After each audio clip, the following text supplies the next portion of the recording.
Yeah, we are live. Welcome to Altitude Sports Radio 92.5. I'm Dan Tanner. Alberto Lloretta is with me this morning. We are live as we lead you up to Avs and Wild coming up at 1:30. We've got Nuggets and Spurs coming up.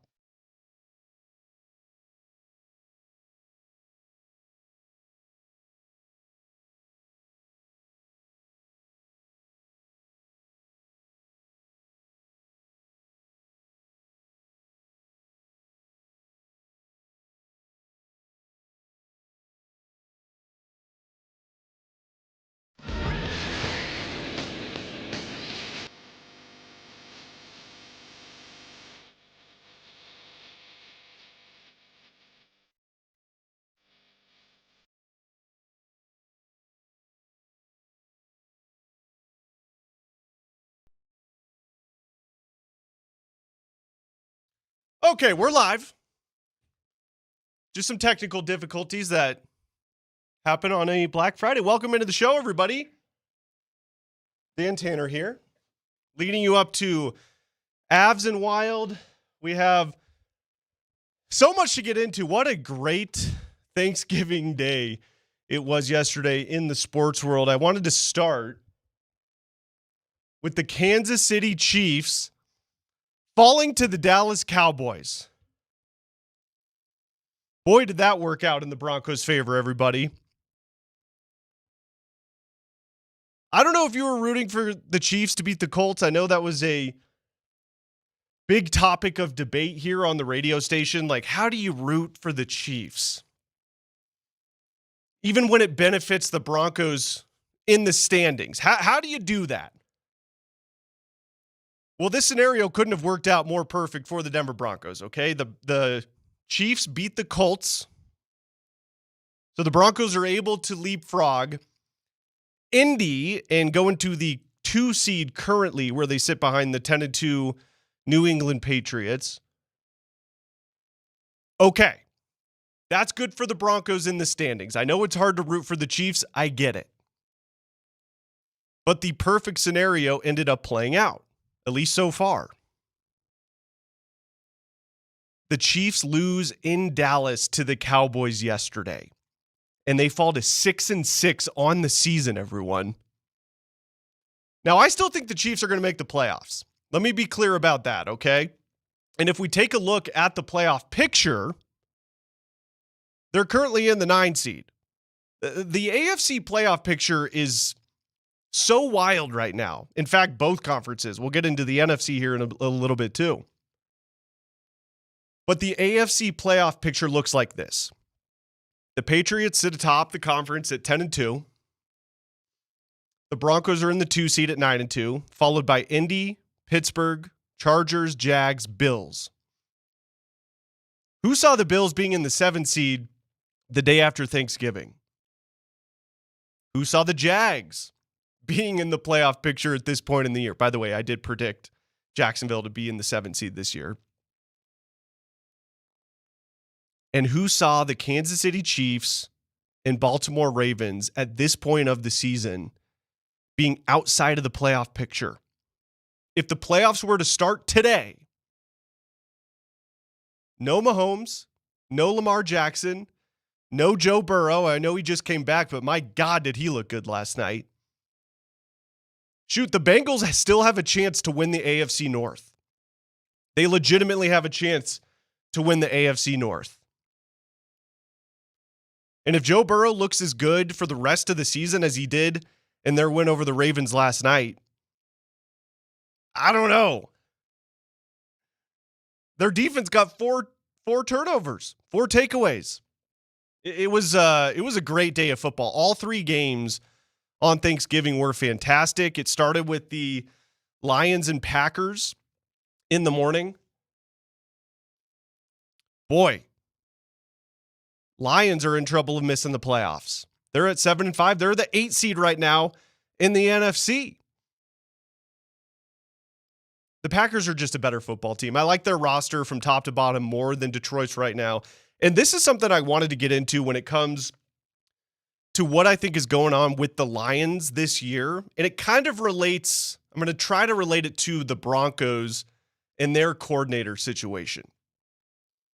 So the Lions were 15-2 last year. They got the 1 seed in the NFC, ended up losing to the Commanders, who the Broncos will play Sunday night in the divisional round. Okay, young up-and-coming team. That stuff happens. You got to go through heartbreak to get to your ultimate goal, which is a Super Bowl if you're the Detroit Lions. But they've taken a big step back this year. Why? Well, they lost 2 of the best coordinators in the NFL. Their offensive coordinator, Ben Johnson, left for Chicago to be the head coach.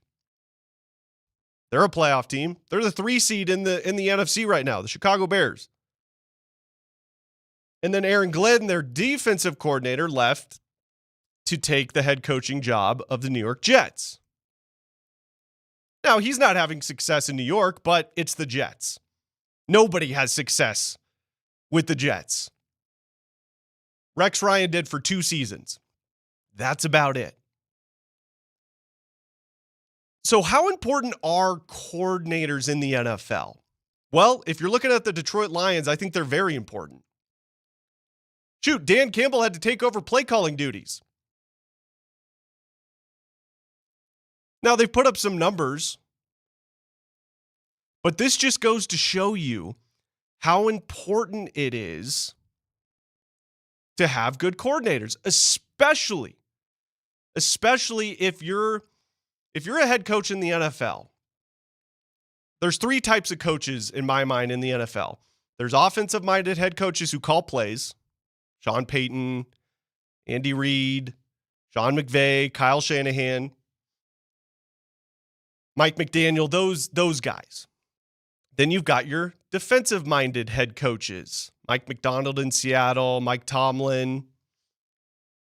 It was Pete Carroll with the Seahawks for years and years who had success. And then you've got your CEO-type head coaches, where you're not really sure like what side of the ball they're better at or more in tune with. Those are your Dan Campbells of the world. You could say Mike Tomlin is kind of a mixture of a defensive-minded head coach / CEO type. But the problem with the CEO type head coaches in the NFL is if those guys lose their coordinators, like we saw happen with the Lions and Dan Campbell and Ben Johnson, it makes it really tough. Makes it really, really tough. Do the Broncos need to find a way to hang on to Vance Joseph, or do you think the defense can survive without him? Because let me tell you this. He's going to get head coaching offers. I'd be shocked if he didn't. With the way this defense is playing, he's already had 1 stint as the head coach of the Denver Broncos. We see this all the time in the NFL. First-time head coaches will fail and then get another opportunity and have success. I mean, look at Bill Belichick. He's a great example of that. Now, that's not always the case. A lot of times, first-time head coaches do have success. Kyle Shanahan in San Francisco, Sean McVay. Shoot, Andy Reid, I mean, he had a successful run in Philly. Now, it didn't end in a Super Bowl, but he ends up moving on to Kansas City, and we all know what happened there. But this is one of the things I'm most excited about with the Denver Broncos, at least on the offensive side of the ball. They don't have to worry about losing their offensive coordinators as much as these other teams do, who have the CEO type head coaches or defensive-minded head coaches. Because if they lose their offensive coordinator guys, it really doesn't matter all that much because Sean Payton runs the offense. He's still going to be calling plays whether Joe Lombardi and or Davis Webb are there or not. Now, I'm not saying that it's not good to have good offensive minds on Sean Payton's staff, but the beauty of coaches like an Andy Reid or a Sean McVay or a Sean Payton, Kyle Shanahan, you can afford to lose these coordinators and not have it affect your teams nearly as much. But when you have a head coach like Dan Campbell, who I love, by the way, he's not an offensive-minded guy, at least not right now. This is what can happen. Teams can take steps back like this. So it's really, really interesting to see what's been playing out so far in both conferences in the NFL this year. A lot of surprises. I mean, who saw the Bills in the 7 seed? Who saw what the Colts are doing this year at 8-3? By the way, they're in trouble. I don't know if you saw the news, but Daniel Jones has a, what is it, a broken fibula? A fracture in his fibula. Now, there was video that came out of him yesterday at practice. Alberto, I don't know if you saw this. The dude can't move. Like, literally, he's dropping back for a pass. It looks like he has a broken leg because he does. So I think the Colts are in trouble. They do not want to go to Anthony Richardson. That would be a disaster in Indy. So in my mind, I think the AFC is really a 3-team race as we head down the stretch, the final stretch of the NFL regular season. The Patriots, the Broncos, and I do think the Buffalo Bills are still a legitimate threat in the AFC. I'm never going to bet against Josh Allen. I just can't do that. Now, their defense is not very good. That's their Achilles heel. It's been a wild, wild ride so far in this NFL season, and the way the standings are. But this feels like a changing of the guard type of season. Like I said earlier, I mean, right now, if the playoffs started today, no Mahomes in the playoffs in the AFC, no Lamar Jackson, no Joe Burrow. Now, I know Joe's been out since week 2. Yesterday was his first game since then, so I'm not going to really count them as much. And by the way, the Steelers in the 4 seed at 6-5, they're falling apart. They are sputtering. We saw this happen to the Steelers last year when they got off to a great start with Justin Fields and Russell Wilson, and they sputtered toward the end of the season. Now you've got Mason Rudolph having to play in games. Don't know what's going on with Aaron Rodgers' hand. I'm telling you, the AFC is wide open for the Broncos. I just get a feeling that, like, the Patriots are still a year away. They almost feel like the Broncos of last year, where good season. I know they have a much better record than the Broncos did last year. But I always find it hard to believe in teams where it's like you go from sucking the year before to all of a sudden you're the 1 seed in the AFC. It feels like they skipped a step or two. They have the Patriots have the feeling to me of a team that's going to falter in the playoffs because they're such a young and up-and-coming team. I like their roster. Drake May has been awesome. There's no doubt about that. But that's where the Broncos losing to the Bills in the playoffs last year, I think, really benefits this team. They've gone through that. Now, it's only 1 year and 1 game. I totally get that. But they do have playoff experience. Bo Nix has playoff experience. Drake May does not. It's a whole different ballgame when we get to the NFL playoffs. It just is. It's almost like a different sport. And with the way the Broncos defense is playing, man, I'm telling you all, they have a legitimate chance to make some noise in the playoffs this year in the AFC. Now, look, we still got 6 games to go. I think they're going to beat the crap out of the Commanders on Sunday night. Jaden Daniels isn't playing. Marcus Mariota, he's okay. But I think the Broncos defense is just going to maul Marcus Mariota. Getting Patrick Surtain back, the best defensive player in the NFL. They're getting healthy at the right time. I mean, everything is pointing in the right direction for the Denver Broncos. They're getting healthy at the right time. They've won 8 games in a row. Their schedule is pretty easy, all things considered. They've got the Commanders on Sunday night. Then they go to Vegas. They should kick the crap out of them. Then you've got Green Bay at home. That's going to be a tough one, but winnable game. Then you've got the Jags at home, very winnable game. Then they have the Chiefs on Thursday night, Christmas night in Kansas City. That'll be tough. Games at Arrowhead late in the season are always tough. And then they've got the Chargers at home to close out the regular season. The Chargers are in the playoffs right now, but they have just been decimated by injuries. That's the difference right now between the Broncos and the Chargers, is the Broncos are much healthier than the Chargers are. So it's looking good for your Denver Broncos right now, everybody. They've got a really, really good chance to make some noise in the playoffs. We'll see what happens. We'll take a quick timeout. When we come back, I want to hear from Andy Reid, his takeaway from the Chiefs' loss to the Cowboys. I want to hear from, we're going to hear from Bo Nix. He was compared to John Elway by a Broncos staff member. He reacts to that. And what's the best way to build a football team? Sean Payton kind of dove into that a little bit in his Wednesday press conference. We're going to get to all of that after a quick timeout right here on Altitude Sports Radio 92.5.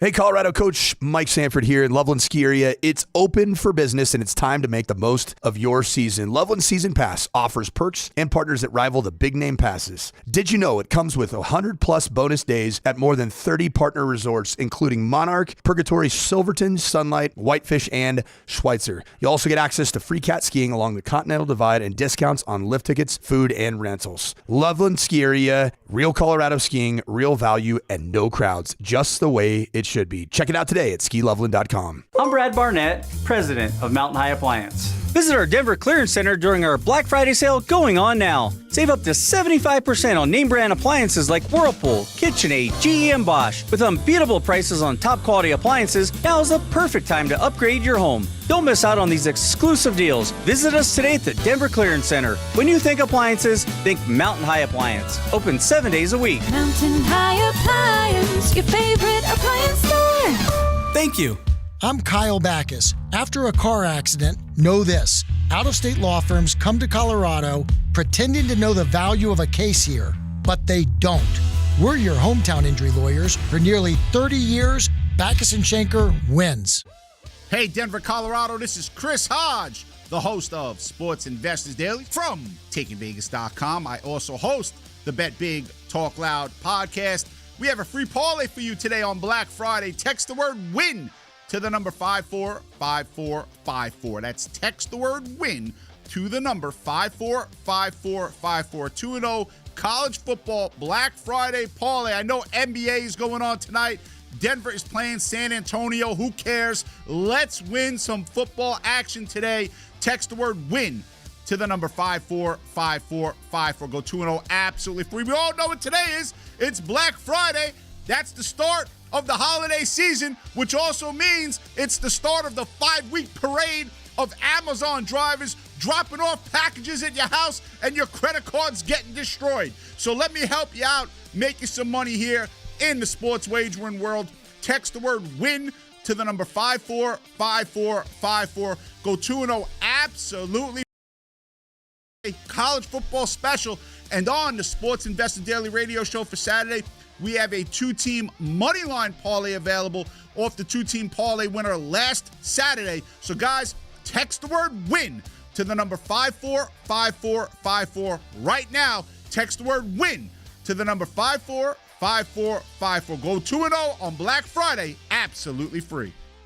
This season, haul your holiday hooligans around in a big, beautiful, safe, tough new Ram truck from Johnson Auto Plaza. And with the money you save during the Wrap Up the Year sales event, you'll be giving thanks for years to come. The Johnsons have been serving Colorado for over 30 years, and over that time, I've watched them grow into an elite dealership. The auto industry has become a corporate machine, and the Johnsons are one of the few remaining family-owned dealerships. The Johnsons are good people, and they do good business. The Johnson family business relies on people coming back again and again. So you treat people so they come back again and again. Genius. Selection, service,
Yeah, Altitude Sports Radio 92.5. We are live. Happy Black Friday, everybody. Hope you had a wonderful Thanksgiving. We are live leading up to Avs and Wild pregame with Mark Bertinoli starting at 1 p.m. Puck drop a bit after 1:30 with Connor McGahey. We'll have Connor on here at 10:45 to preview Avs and Wild. Boy, the Avalanche. Whew. This team is unbelievable.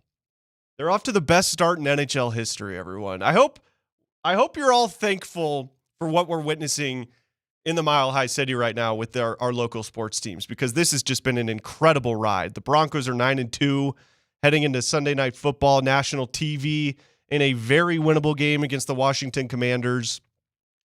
Nuggets play the Spurs tonight. They're 13-4 to start the season. They are rolling, even though they're dealing with some injuries right now. Got a cup game against the Spurs. You know, no Victor Wembanyama tonight. Unfortunately, for basketball fans, it's good news for the Nuggets, because Victor Wembanyama to start the year was absolutely dominating. Not as much as Nikola Jokic, but, you know, I've always said,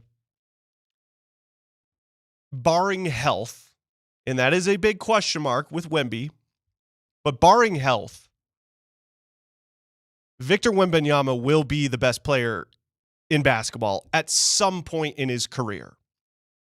Now, I don't know when that's going to be. It won't be for the next, hopefully, 5, 6, 7 seasons while Nikola Jokic still dons a Denver Nuggets jersey. But at some point, if he can stay healthy, Victor Wembanyama will be the best basketball player on the planet. Just don't know when it's going to be. And it's a bummer for basketball fans that Wemby's not playing tonight, because it truly is at least my favorite matchup in the NBA right now is watching Nikola Jokic go up against Victor Wembanyama.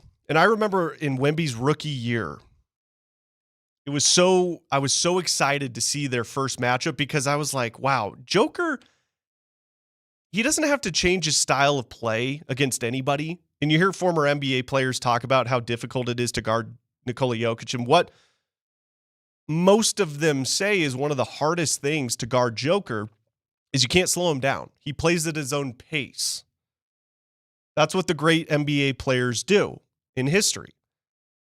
They play at their own pace. So I was always fascinated of like, well, with a guy like Victor Wembanyama, who's 12 feet tall, Joker's going to have to change his style up a little bit, right? Like, he can't just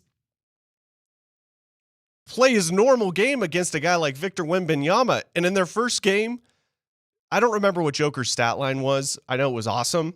He didn't have to change the way he played at all. He just played Nikola Jokic basketball, and it was awesome. So it's a bummer that he can't play Victor Wembanyama, because I just love that matchup so much. But good news for the Nuggets.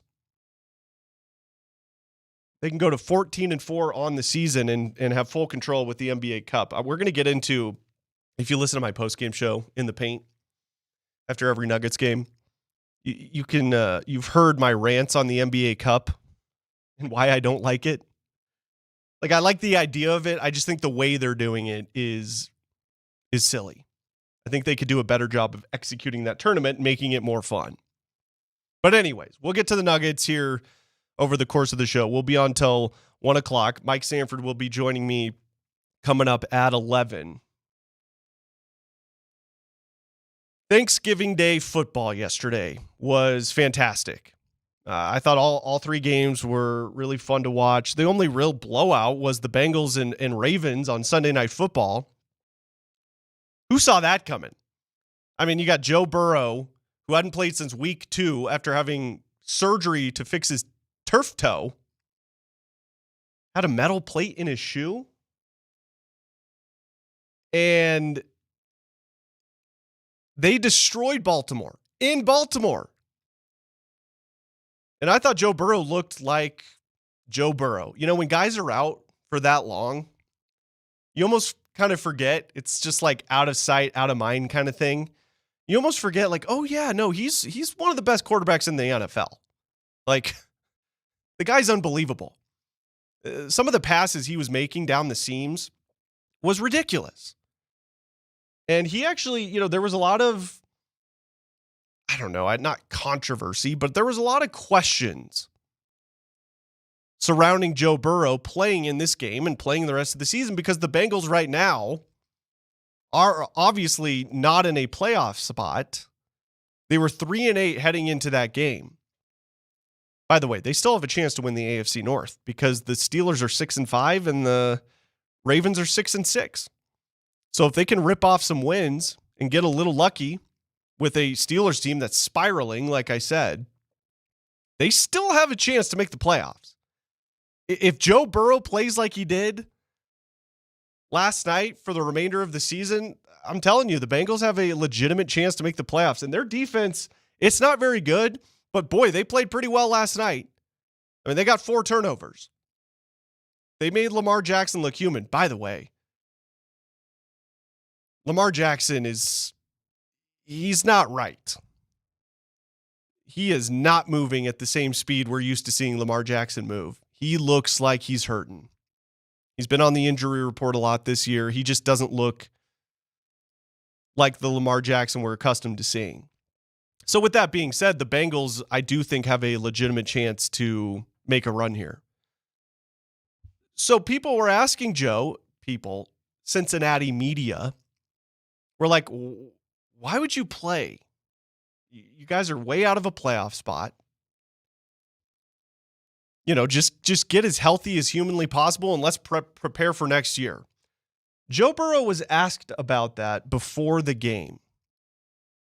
On the field, I believe this is Michelle Tafoya. Here is their interaction on why Joe Burrow decided to play in last night's game against the Ravens. I'm just excited to get out there and play, have some fun with the guys. You're wearing a hard plate in your shoe. What impact will that have? We'll see. I don't think it'll have much impact. I feel pretty good moving around, feel pretty good throwing, so excited to be back out there. The team is 3-8, slim chances of making the playoffs. Why was it so important for you to come back and play tonight? We're getting paid a lot of money to play a kid's game. I love playing. I just want to put on a show for the fans, be out there with my guys, go out and play well. Joe, have fun tonight. Thanks. I love that answer from Joe Burrow. We're getting paid a lot of money to play a kid's game. Now, look, I kind of get both sides of the argument here, because if I'm a Bengals fan, right, like let's just say the Broncos are in this scenario. They're 3-8 heading into a Thanksgiving game. Bo Nix is coming back from injury, knocking on wood here. I get the other side of the argument, okay? It's like, man, I'd almost rather just have him get as healthy as possible and let's prep for next year. But in the situation, in the division that the Bengals are in, the AFC North is, like I said, it's still up for grabs. Like, this thing is not over. The Steelers, I don't believe in them at all. The Ravens look like a shell of themselves. I mean, they've been decimated with injuries, like I said, but Lamar Jackson looks like he's really hurting. Doesn't look like the Lamar Jackson we're used to seeing. I love that answer there from Joe Burrow. So really, really cool stuff. What, just the games yesterday were awesome. Boy, the Packers look good. Jordan Love, man, he had a game yesterday. 4 touchdown passes, no interceptions. Micah Parsons just destroyed Jared Goff. Packers are legit. And when it comes to the NFC, I mean, the Packers are currently in the 6th seed, but they're 8-3-1. It's going to come down to the Bears and the Packers in the NFC, I believe. And the Broncos will play the Packers here in just a couple of weeks. But their defense is legit. Jordan Love's playing great. I love their young wide receivers. Wicks, Romeo Doubs. It looks like their young wide receivers are starting to take that next step. That's what I want to start seeing from the Broncos and their wide receiver group. It almost feels like the Broncos and the Packers, at least wide receiver rooms, are somewhat similar. A lot of guys that weren't super high draft picks, but good players starting to come into their own. And I think we've seen that from Troy Franklin this year. I mean, if you look at his numbers from year 1 to year 2, it's not even close. He's having a much better year. And I think Troy Franklin is still developing, but he's on a trajectory of being a pretty damn good NFL wide receiver. Cortland Sutton's solid. Marvin Mims, he's kind of a gadget type player, Swiss Army knife. I think if Sean Payton uses him the right way, he can be an effective player for the Broncos offense. Great returner. I mean, Pro Bowl returner, back-to-back Pro Bowls as a punt returner for Marvin Mims. But I do want to see the Broncos wide receiver room really take that next step. Can they do that heading down the stretch here? Or is that going to be something that's going to take a little bit more time? We shall see. Okay, so let's hear from Broncos quarterback Bo Nix. His press conference on Wednesday, he was asked, the chance of the Broncos getting the number 1 seed in the AFC. Well, we put ourselves in this position now to put ourselves in that position then, and I think it's, the job is definitely not even close to being finished yet, but we have put ourselves in the spot to obtain it. And so that's, part of the journey. You got to put yourself in a situation to, get it there at the end and grab hold of it. But it's right there in front of us. And, like I said, you don't get these opportunities a lot. They're definitely hard to come by. So got to make sure that you, take it and not miss it. You don't get these a lot. And, obviously this is my first time, and, I'm definitely excited and, eager to keep going about it and keep finding a way to get it done. So the Patriots are going to have to lose some games, obviously, because they're 10-2. Well, actually, I guess technically not, because I believe the Broncos right now at least would hold the tiebreaker. I believe it's conference record or conference win percentage after head-to-head, and the Broncos don't play the Patriots in the regular season this year. But just looking at the Broncos' remaining schedule and the Patriots' remaining schedule, who has the tougher task in the last stretch of the NFL regular season? So Broncos, like I said earlier, at Washington Sunday night, then they go to Vegas, then they're at home for Packers and Jags, then they go to Kansas City, and then they finish out the season at home against a decimated LA Chargers team. Now, the Patriots, their schedule, unfortunately, is not all that tough as we head down the stretch. By the way, the Patriots haven't even had their bye week yet. In fact, they won't have their bye until next week. But they've got the New York Giants at home on Monday night. Then they have their bye week. And then they play Buffalo at home, who they already beat this year in Buffalo, by the way. So, that's not a shoo-in that the Bills are going to win that game. Then they go to Baltimore, another winnable game. At the Jets, very winnable game. And then they finish out the season at home against the Miami Dolphins, very winnable game. Now, this is the NFL, and we see crazy upsets all the time. That's one of the beautiful things about this league. But I would say the Patriots' path to the 1 seed right now is easier than the Broncos. But you never know. The Broncos, I would say, they cannot lose more than 1 game for the rest of the regular season to have a legitimate chance of the 1 seed. But at this point in the year, where this Broncos organization is at and their ascension in the NFL in the Sean Payton Bo Nix era, yeah, you want them to get the 1 seed. I get it. But if they get the 2 seed, are Broncos fans really going to be all that upset? I know I'm not. I mean, this was a team that missed the playoffs for 9 consecutive seasons until last year when they were the 7 seed and ultimately lost in Buffalo. So if the Broncos can get a top 2 seed, you're going to have at least 1 home game. With this defense, in the thin air. I'll tell you what, I would not want to be another AFC team coming into Denver in a playoff game to play against this defense. No way. I mean, that is tough. So the playoffs are, like I said, it's been fascinating to see this year. It really, really has been. And again, we saw news come out yesterday. Colts quarterback Daniel Jones, he's dealing with a lower leg injury. He suffered a fracture in his fibula. That's not good news for Indy, because I tell you what, they do not want to play Anthony Richardson.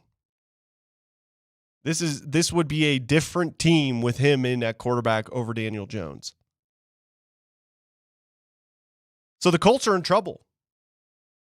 And it all sets up to really be who's going to get the 1 seed between the Denver Broncos and the New England Patriots.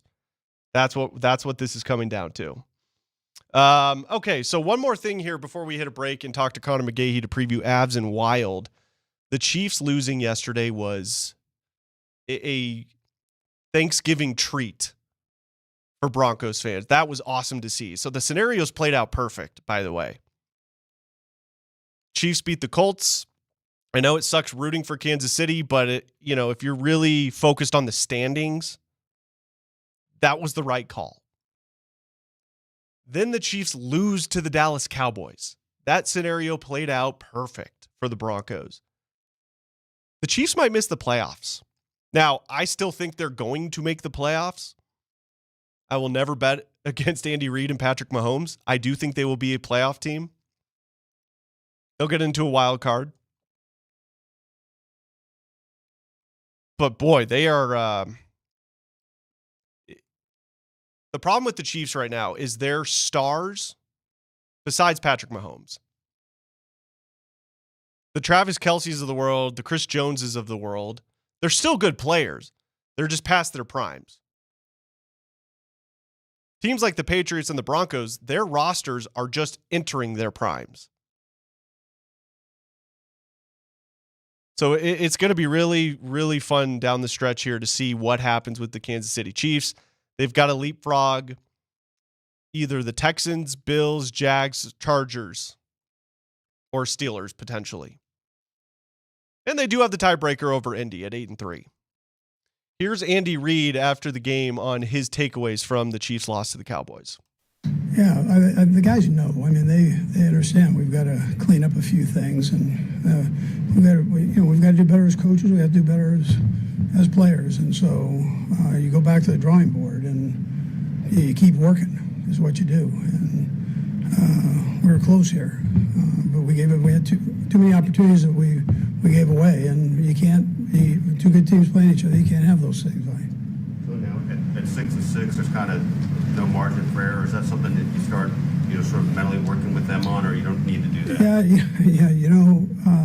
We go in every week thinking that there's in this business, you stress to get your game plan down, and then practice it, and then go out and do it. So there's no days off on that.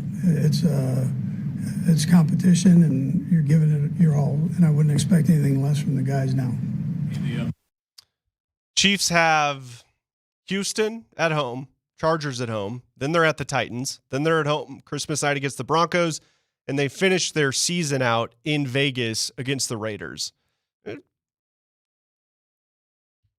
Pretty good schedule for the Chiefs, quite honestly, to make a little bit of a run here and make the playoffs, if you're asking me. But man, they just, it's so weird seeing the Chiefs at 500 at this point in the season.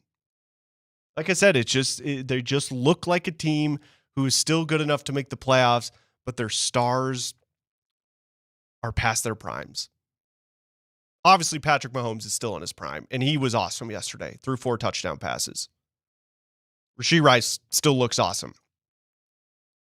But the Chiefs are they're in that weird sort of gray area of a dying dynasty. We saw this happen with the Patriots, where they took a dip for several years and then came back.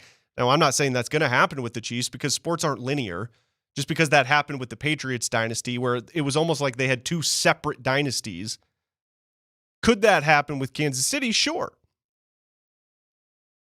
But there's just no way of knowing that. So is this the beginning of the end of the Chiefs dynasty, or is this just sort of a blip on the radar and they're going to be back to being awesome here in a couple of years? We shall see. All right, we'll hit a quick timeout here. Avs and Wild coming up at 1:30.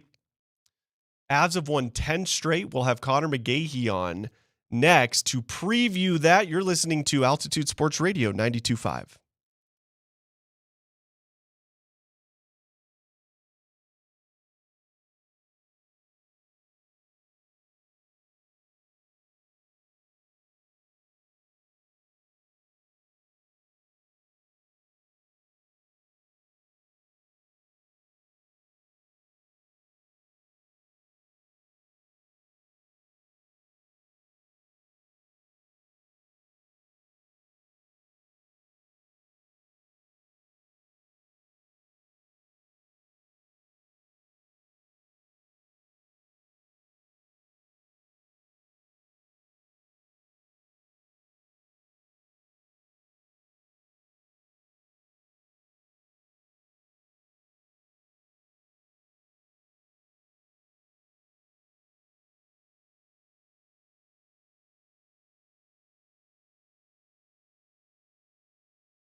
Yeah, we have a full sports calendar for you today, everybody. We've got Bears and Eagles, Nuggets-Spurs tonight in an NBA Cup game.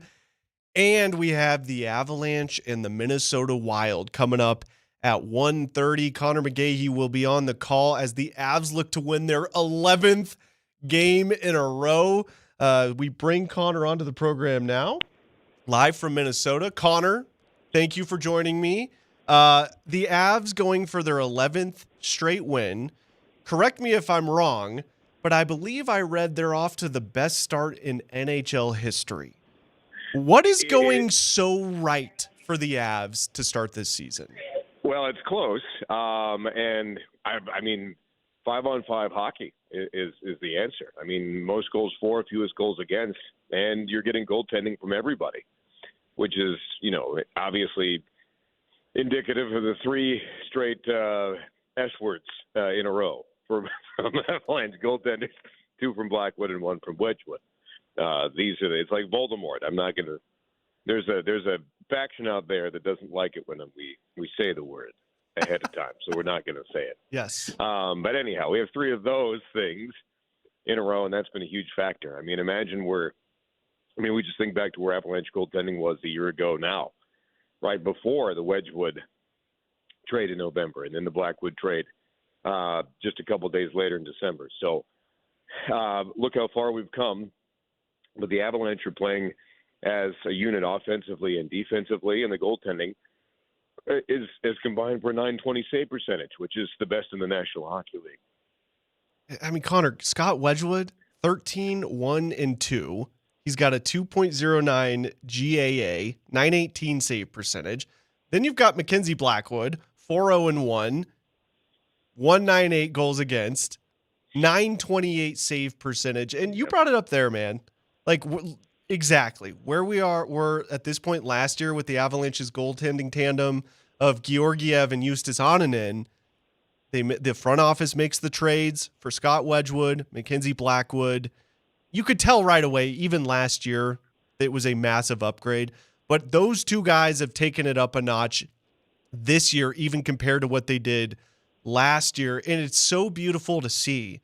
Like, I know a lot of people want to say the Avs have a goaltending controversy.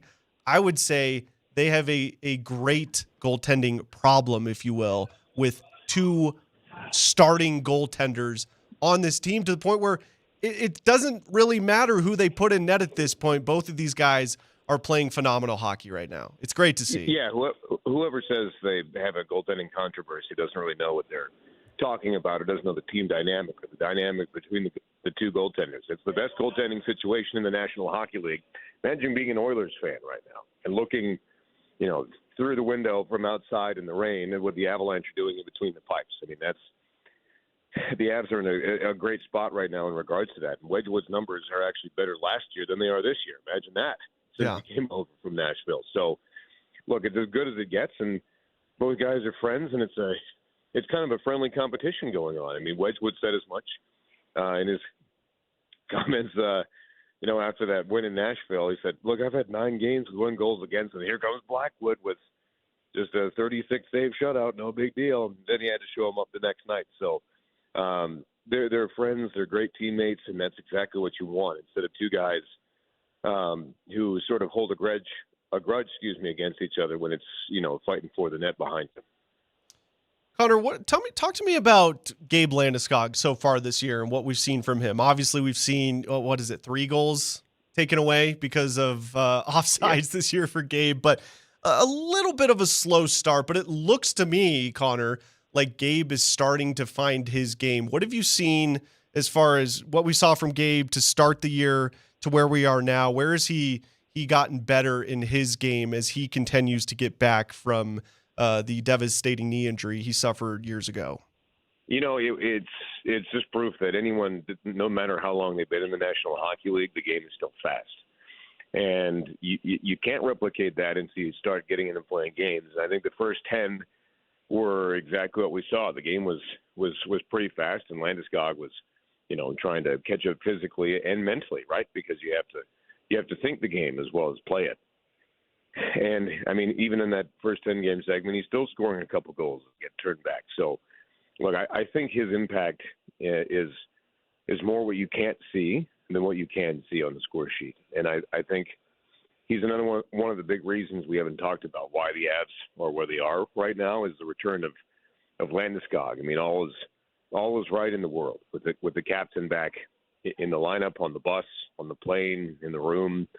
That goes a long way. And I think that the leadership that he provides has been one of the main reasons that Colorado is on this tear and first in the National Hockey League. And his play lately was rewarded with him being elevated to that second line. Started on the third line. Now it's hard to break up that second line of Brock Nelson, Ross Colton, and Gabe Landeskog. So you started to see the game come to him a little bit more. But I think the second that he came back, it was one of the biggest factors in the Avs being where they are now. Do you think the return of Gabe has helped elevate Nate McKinnon's game even more? Because we hear all the time that Gabe is so important, not just on the ice, but in the locker room, especially with guys like Nate McKinnon, who can, go off the rails a little bit. Sometimes in the locker room, we've heard the stories. Very competitive guy. But, the way McKinnon is playing this year, the way he's handling everything, it just feels a little different. Something that was missing over the last couple of years. Do you think that's the Gabe effect on why Nathan McKinnon is currently leading the NHL in points? And does Gabe's presence just allow McKinnon to be the best hockey player on planet Earth?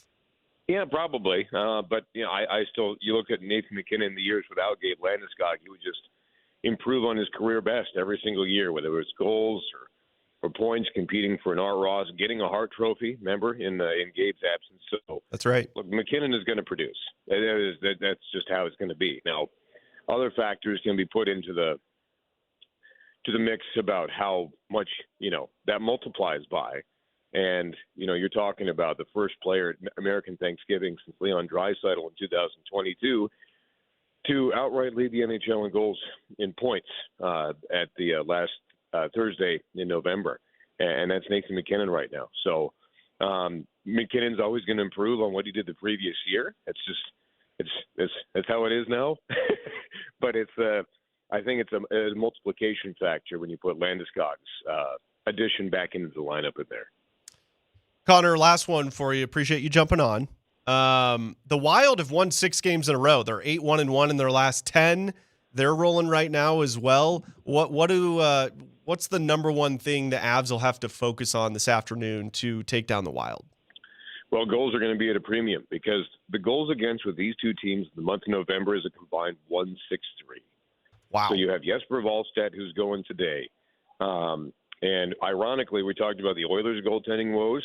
The Wild traded up with Edmonton to draft Jesper Wallstedt in the first round. So the option was there for Edmonton all along, but they traded down with Minnesota so they could get Wallstedt. But he has 3 shutouts in his last 4 games. And we've talked about the Avs goaltending, how good it's been. They're calling Wallstedt the Wall of St. Paul here in Minnesota, which I don't want to like, but I do. They're making T-shirts and the whole thing. But that's been their strength. Really is keeping the puck out of the net. Power play is really good. And Kirill Kaprizov being 100% healthy. Highest or biggest contract in NHL history. It's, $17 million per year. That doesn't hurt. So you have him and Matt Boldy, who have identical scoring lines of 14 goals, 14 assists for 28 points. And tied for 14th in the National Hockey League. So those factors have all put into the fact that the Wild are the second hottest team in the National Hockey League. This is how good the Avs have been, and Dallas, frankly. In the month of November, the run that Minnesota has gone on, they've actually lost ground in the Central. That's how good the Avs and Dallas right behind them have been. But this is the 8th time in NHL history that 2 teams will go head-to-head on a winning streak of 6 games or more. And we'll see whose streak continues and whose ends today in St. Paul, Minnesota. Connor, you're the best. We'll let you go. Thanks for jumping on, buddy. Thanks, boys. See you. All right, that is Connor McGahey, everybody. Avs and Wild coming up right here on Altitude Sports Radio 92.5. We'll have pregame with Birdo starting at 1 p.m. Coach Mike Sanford and myself will take you up till then, and then we'll have puck drop just shortly after 1:30. You can hear that game, like I said, right here on Altitude Sports Radio 92.5. We'll take a timeout. When we come back, Mike Sanford will be here. I've got some questions for Mike. A lot of questions surrounding the Broncos matchup against the Commanders, what we saw yesterday in the NFL on their Thanksgiving Day slate of games, and can the Broncos get the 1 seed in the AFC? That's all to come right here on Altitude Sports Radio 92.5.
Yeah, it's Altitude Sports Radio 92.5. I'm Dan Tanner. He is Coach Mike Sanford. We'll take you up to Avs-Wild pregame. Coach, what a great time for sports. We've got Nuggets and Spurs tonight, Avs-Wild. We just had 3 NFL games on Thanksgiving. College football, the best day of the year for college football outside of the playoff and national championship. Great games going on today. Coach, hope you had a good Thanksgiving. Hope you had a lot of turkey. Hope you watched a lot of football. I sure did. Boy, what some great games last night. And I wanted to ask you this. So I was watching, obviously, the Packers beat up on the Detroit Lions. Boy, Jordan Love, your boy. Pretty good. He was ripping it yesterday. 4 teeters, no picks. 4 tutties, no picks. Packers look good. You more of a tutty guy than a teeter? I've never heard teeter. Oh, yeah. I'm a tutty guy. That's more of a Southeast kind of a thought. Okay. That was I worked with Steve Spurrier Jr., and he was like, I got a teeter right there. I'm like, you sound just like your dad. Stop. Yeah, and then I've also heard yubby. What's yubby? Yubby's also a touchdown. Just different ways. Okay. Kind of colloquialisms about scoring 6 points, Yeah, crossing through. How many different ways can we say you scored 6 points? I think it's infinite. I think it's infinitesimal. The limit does not exist. It does not exist, man. Yeah, it was a great slate last night, but boy, when Patrick Mahomes started kind of getting cooking a little bit early on in that game, and I know that the Chiefs ended up losing that game, man, I was on my high horse because I was very, very anti root for Kansas City against the Colts. Oh, you were? 100%. Because I want the Chiefs so far removed from the playoff picture, and I don't think the Colts are the real deal. And guess what? We're finding out the Colts might actually be turning into a pumpkin before our very eyes.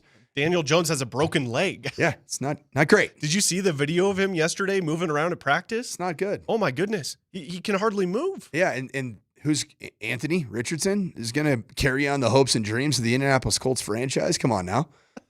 So the Colts are going to be done for themselves. But so I'm sitting there watching Patrick Mahomes get greased up and start moving the football, and I said, "Oh, all you really smart guys like Raj, way to root on Patrick Mahomes and the Chiefs. Great job."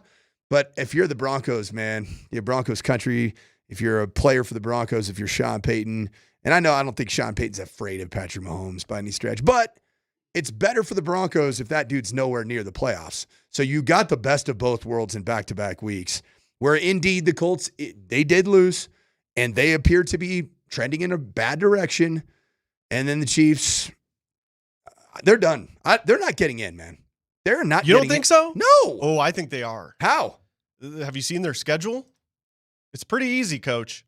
We got another one against the Broncos, brother. Well, so they play. They can't afford to lose games. You're right. And I think they'll have to win out. Well, they could probably lose one more game and still make the play. But here's their schedule, okay? Let's talk. They play at home against the Texans. Yeah, the Texans have the best Really defense good in pro defense. football. You think they're better than the Broncos defense? In some statistical categories, there are. I personally like the style of play for the Denver Broncos defense that wreaks absolute havoc on a consistent basis in the pocket for opposing quarterbacks. Whereas I think the Texans are just really good top to bottom personnel-wise, and then they have that Vic Fangio scheme that DeMeco Ryans has brought essentially from San Francisco. Okay. Top 2 defenses, though, for sure, in the NFL, Broncos and Texans. But it's a home game for the Chiefs. Then they're at home against the beat-up LA Chargers. That's a winnable game. Then they go to the Titans. Very winnable game. And then they do have the Christmas night game at home against the Broncos. Broncos will be coming off just, 3 days rest or 3 days recovery from their previous tilt. That's right. But the Chiefs will as well. Yeah. Who do the Chiefs play on that Sunday? They play the Titans. Okay. In Tennessee. All right. I wouldn't say that's a guarantee. You don't think the Chiefs in Tennessee? They'll beat them. Okay. But I don't think it's like, I wouldn't put the odds at 100%. I wouldn't be willing to put my life savings down on the Chiefs winning that game, because if the Chiefs stumble before, like if the Chiefs lose to the Texans, it's over. It's over. It's over. And are the Chiefs better than the Texans right now? Broncos saw both teams. Ooh, that's a really good question. Are the Chiefs better than the Texans? Well, they're better at quarterback, obviously. They're not as good on defense. Is CJ Stroud anywhere near returning? I don't know, man. It's a sad situation with CJ Stroud. You're right. That's going to be a big factor with that game. Is CJ Stroud going to play? It was just a concussion from the Broncos game, wasn't it? That was a concussion in the Broncos game. Jeez, he must have had an accumulation career-wise.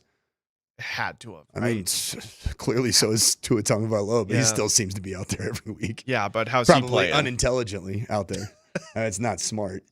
Yeah, I mean, if CJ Stroud is available in that game, and I know Davis Mills has done a nice job of finding a way to keep it competitive. CJ Stroud had a full practice yesterday. Okay. Or on Wednesday. So he'll probably play. So he's been stacking full practices in, I think, consecutive weeks. If I'm not mistaken. Okay. Usually that's what it means when you're coming back from a concussion protocol. If it's a bit of an extended protocol, the first week, if you have a full practice, usually that's telling you that you're still probably a week of practice away from returning to game. So I bet CJ Stroud's coming back. Yeah. Are you rooting? Broncos fans, Dan, should be actively rooting for the Texans in that game. Oh, right? of course. Yes. At this point in the year, there is absolutely zero reason to be rooting for the Chiefs in any game moving forward, other than the Colts game. Can you believe we live in a world in the AFC where the shoo-ins for the playoffs, at least it appears this way, and I don't want to put this into a jinx state, but the quarterbacks of the teams that are shoo-ins for the playoffs right now in the AFC, Daniel Jones, Drake May, Bo Nix. Wow. Essentially on the outside looking in, quarterbacks from the AFC, Lamar Jackson, Patrick Mahomes, Joe Burrow. Boy, he looked good last night. He did look good, though. Is there a chance that they just rip off, can just win? I was saying that because they win the division, don't they? I was saying that this morning. Do they control their own destiny? No, they can't. They can still win the AFC North. The Steelers are sputtering. Could you imagine how terrifying they would be if they win out and they have T. Higgins and Jamar Chase healthy and Joe Burrow's healthy and he's playing with a vengeance? That's the team you don't want to see. You don't want to see them anywhere, home or away. They could win the AFC North. They're 4-8, but the Steelers are 6-5. They're falling apart. The Ravens look like a shell of themselves. Lamar Jackson. What's going on? He's got to be hurt. He does not look. He is not moving the way that we're accustomed to seeing Lamar Jackson move. Did you see John Harbaugh? Some of the expert lip readers out there on the internet. Basically, he was just saying that is terrible. That is terrible. What are we doing? That is terrible. I think there's some potential bad. Just every relationship in sport feels like it meets its moment where it's going to go one of two ways. Inevitable demise. And it feels like, I don't know if we're there yet, but John Harbaugh, Lamar Jackson, I'd say even John Harbaugh and the Baltimore Ravens. I think they're kind of maybe reaching an impasse. I mean, he hasn't done. I mean, John Harbaugh won a Super Bowl. But in the Lamar Jackson era, as talented as some of these teams have been, is there any tangible evidence to show for it outside of regular season awards and winning the division? There's no postseason accolades. Not in the playoffs. Really sight. Not in the playoffs. Heck, you could say the same thing about Mike Tomlin with the Pittsburgh Steelers. Yep. Is that coming to its inevitable conclusion? If it goes bad here, and I just predict it will because Aaron Rodgers seems to have that effect on franchises in the twilight years of his career to just toss a Molotov cocktail on a franchise on his way out. Yeah. I think that's what's going to happen in Pittsburgh in these waning games. Mm. If you had somebody gave you $100 right now and said you have to bet on who's the AFC North champion, who are you betting it on today? That's a great question. Great question. Well, the odds would be, you would get great odds if you were to go with the Bengals, right? Because they're 4-8. I mean, they were 3-8, Coach, entering Thanksgiving night in the standings.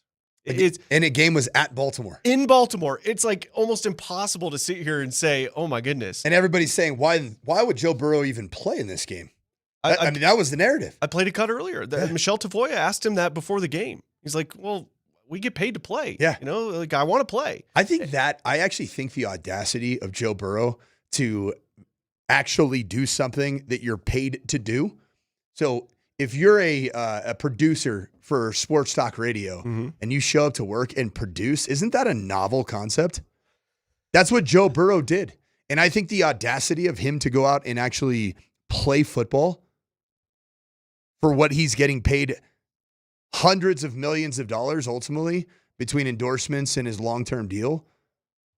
I actually think that might be the reason that everything turns around for Cincinnati in and of itself. And he didn't even second guess it. It was like, of course I'm going to play. If I'm cleared, I get paid to play football games. Well, and not only that, what kind of message does that send to the locker room, to his teammates? Let's go. Let's do this, man. Absolutely. I mean, you think his teammates are sitting there and being like, he shouldn't be playing. No. They've got to respect the hell out of him for that. You know what's kind of wild about the Bengals? Remember how bad they were defensively a year ago? And Burrow was putting up even earlier this year, they were awful defensively. They're not bad defensively now. They had 4 turnovers last night. In the last 4 or 5 games, I've kind of been watching them like, the Bengals aren't as bad as everybody says they are. And you just insert Joe Burrow and you get, so does he have all of his receivers back? Are they all? I don't think did T. Higgins play last night? Why can't I remember if T. Higgins played last night? I'll have to look. Because I know T. Higgins was questionable going into that game. But if he gets back fully healthy, I mean, holy smokes. Okay, so to answer your question. He did not play. Okay. Thank you, Alberto. T did not play. Man, I think I'd go with the Bengals, coach. It would just from the simple fact of Joe Burrow looked like Joe Burrow last night. Lamar Jackson did not look like Lamar Jackson. Aaron Rodgers, he's got a hand injury. And he's old balls Aaron Rodgers anyway. And there are other options, Mason Rudolph. Okay, so the path forward for the Bengals, I think it's going to come down to this next Sunday. A week from Sunday. At Buffalo. Because after that, home, Baltimore. Very winnable. At Miami. Very winnable. Home, Arizona. Very winnable. Home, Cleveland. They finished the season with 4 straight home games? Yes. At Miami. Okay. I mean, you might as well call that a home game. Yeah. And those are both flex games. And they finish out in Cleveland, or at home against Cleveland. Yes. Home, Arizona, home, Cleveland. If you beat Buffalo, first of all, if that happens, Buffalo, are they in trouble? Like big trouble? They're the 7 seed right now? And they lose to Cincinnati? And they could, because it's a different Cincinnati. So Buffalo's at the Steelers this week. That, I think, will ultimately end Pittsburgh. Yeah. I mean, maybe not officially, but just vibes. The beginning of the end. The beginning of the end. You'll feel the inevitability. And then it's going to come. I think that Joe Burrow, Josh Allen game that maybe preseason would have looked like the biggest game of the year. And then all of a sudden, about week 8, 9, you're like, yeah, that game sucks. Those two teams are whatever. That might be one of the most impactful games for the Denver Broncos' pursuit of an AFC championship. Think about it that way. Put that in your pipe and smoke it. Okay. Wow. So, who are you picking to win the AFC North? Well, after talking myself through that, I hope Buffalo. I don't know, man. I don't want Joe Burrow. You got a $100 bet. You got it. You got to choose. All right. one. You know what I'm going to do? I'm going to bet on friggin' old balls Rodgers because that's who I want to see. I want the Broncos to play the frickin'. I want the Broncos to play the Steelers at home. That's they would win that football game. Like best matchup wise. Oh yeah. I don't. Yeah. I want no part of Joe Burrow, T. Higgins. So you'd rather see the Broncos play the Steelers at home than the Bengals? If Joe Burrow, Jamar Chase, and T. Higgins are all up and rolling, you betcha. Okay. Because have the Broncos proven that they can just straight up outscore another team? No. Well, the Cowboys. Well, yeah, but I mean, everybody can outscore the Cowboys. But the Cowboys looked pretty good last night too. They did. Pretty good. Their defense has actually turned it around. Kudos to them. And the Cowboys, are they potentially going to make the playoffs? I think they might. It's crazy. Dak's playing well. They've got George Pickens and CeeDee Lamb are awesome. Yeah, my former receiver coach at Western Kentucky is the receiver coach for the Dallas Cowboys. You want to talk about a job that he's doing of managing those two personalities and that they're optimizing it in the midst of a season that's hasn't been all sunshine and rainbows. And those guys are playing like great selfless football. Freaking wild, man. By the way, for as much grief as George Pickens got there in Pittsburgh, he might have been right. They might have been underutilizing him because he is tearing it up there in Dallas. Well, I know we got to hit a break here, but just a score update for all of you just football sickos like I am. In a snow bowl in Lincoln, Nebraska, 7-4 Iowa Hawkeyes lead the 7-4 Nebraska Big Red. Bug Eaters. Huskers, 17-13. Let's go. Big Ten West football at its best. Let's go. My dad is a CU alum, huge CU fan. We'll take a break right after this. Growing up, I always remember this. His two favorite teams in college football, the Buffs and whoever's playing Nebraska. Better dead than red. That's right. All right, Coach, we'll hit a quick timeout. I've got a coaching question for you when we come back. I've got a very interesting coaching question. Hopefully, I can provide a good coaching answer. A coordinator question as well. What are the best types of NFL head coaches? We'll get to that next.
Happy Black Friday, everybody. Hope you all had a wonderful Thanksgiving. Dan Tanner, Coach Mike Sanford here on Altitude Sports Radio 92.5. Great day for sports. Nuggets-Spurs tonight in an NBA Cup game. By the way, Coach, I've got a rant coming up here on the NBA Cup that I want to get your thoughts on. We'll get to that in just a little bit. Be careful. Tread lightly. We'll get to that. Are you a fan of the NBA Cup? I hope you know I'm not going to give you a heads up yet. Yeah. But just beware about my viewpoint on NBA Cup. Okay. We'll get to that. We'll get to that because I have a lot of thoughts on the NBA Cup. Oh, I got some thoughts too. Okay, good. When are we doing that? What time? We can do it next. We'll do it at 11:45. That's a great thing about Black Friday radio. That's do right. whatever we want. You know? If I wanted to talk right now about my first Rockstar energy drink I got because I just went to the vending machines and I looked at there's 260 calories in a dadgum Rockstar energy drink. 260? You're going to be flying. I don't think I've consumed a beverage with 260 calories in probably 20 years. Holy cow. Yeah. You never had an IPA over the last 20 years? Those aren't 260. Oh, yes, they are. No way. Yeah. Oh, yeah. Really? I would imagine. I don't know that for a fact, so I'm not going to guarantee What's the one that, the one that's up? It's a Colorado Springs brewery. Not Colorado Springs. Fort Collins. It's a Fort Collins. Yeah, but they make it's really fruity IPAs. There's Odell's and New Belgium are the two big breweries up in Foco. I think it's a New Belgium, and they make it's Voodoo Ranger. Okay, yes, yeah. That's New Belgium. Voodoo Ranger, and then they have ones with Juice Force. Yeah, the Juicy Haze IPA from New Belgium. So Juice Force IPA. Have you ever had one of those things? It literally tastes like you're chugging a guava, a passion orange guava plus alcohol. Yeah. And it tastes like it's caloric. Plus booze. Guava plus booze. All right, let's see what that is. Okay. A 12-ounce serving. Still less than this. Yeah, but that's not 12 ounces. That's true. This is 16, right? Yeah. Okay. That's probably pretty similar. I hate Juice Force. It's awful. Oh, I like the juicy. It's too juicy. It's too fruity. The best beer I've ever had in my life. And we'll get to sports here in just a second. You know what it is? It's the next beer you've had. That's right. Like what I did there? I'll be here till 1 for everybody. Thank you. On tap at the New Belgium Brewery. I did the tour. And then you can go to the bar after. Done it a few times myself. They had a coffee flavored sour beer. They didn't bottle it. They only had it on tap.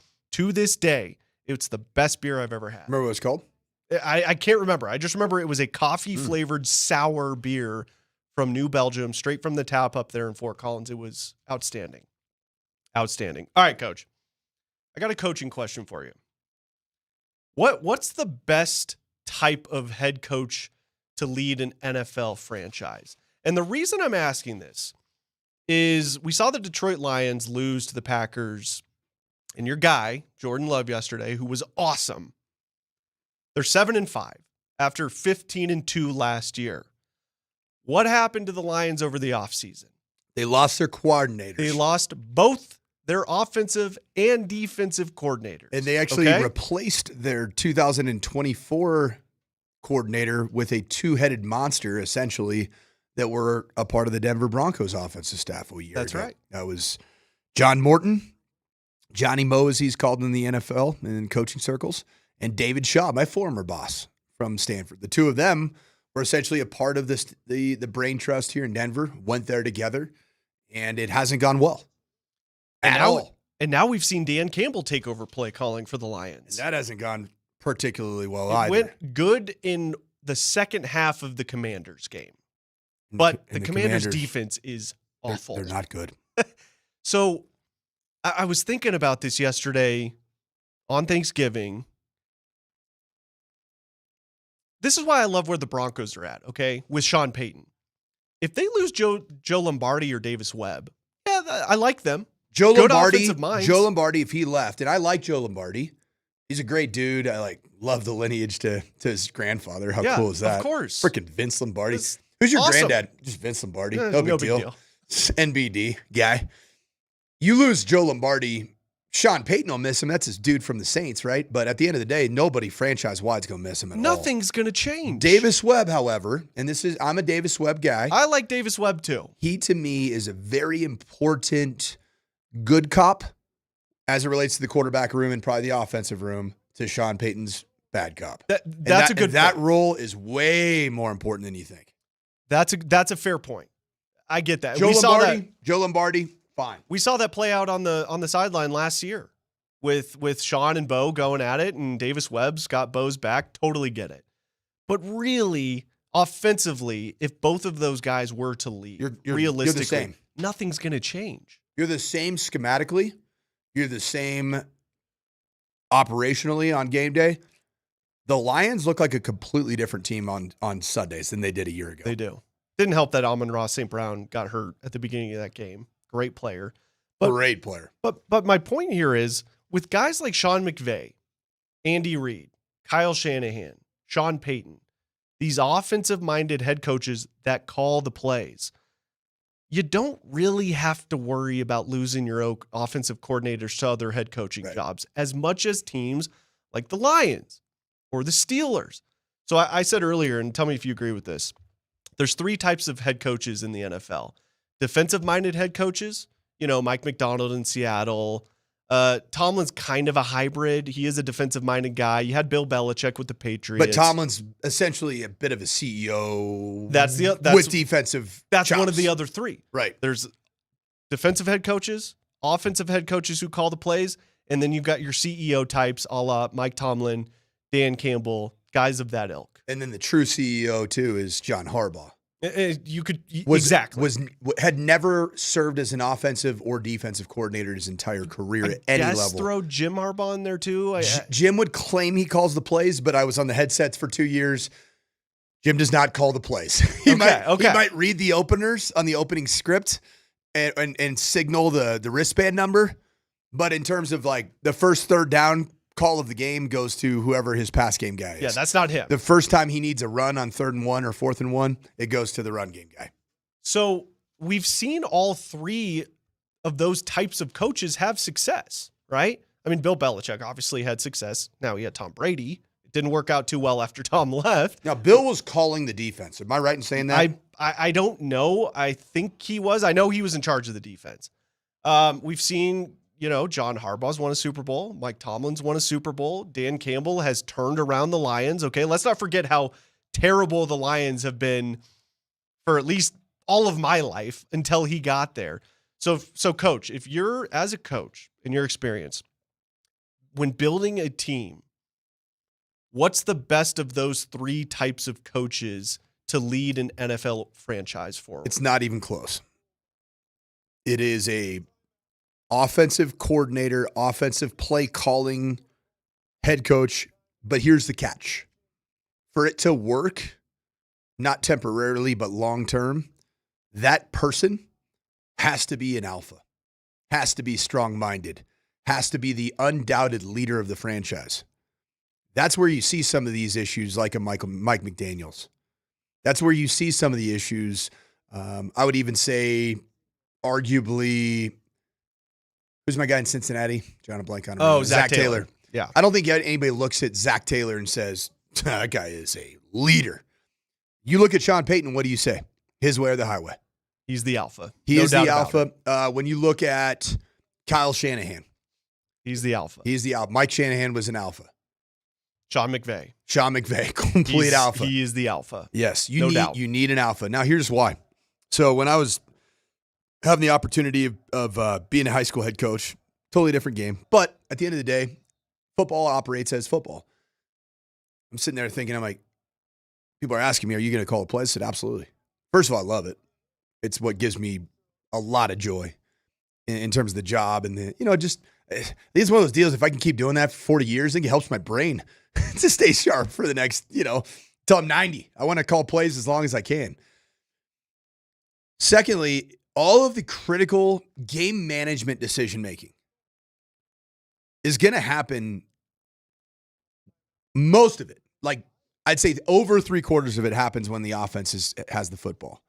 How to control the end of half scenario, using your timeouts, 2-minute drives, 2-minute scenarios, 4-minute drive, which is how to end the game if you possess the football with a lead and try to exhaust the other team's timeouts and ultimately exhaust the game clock.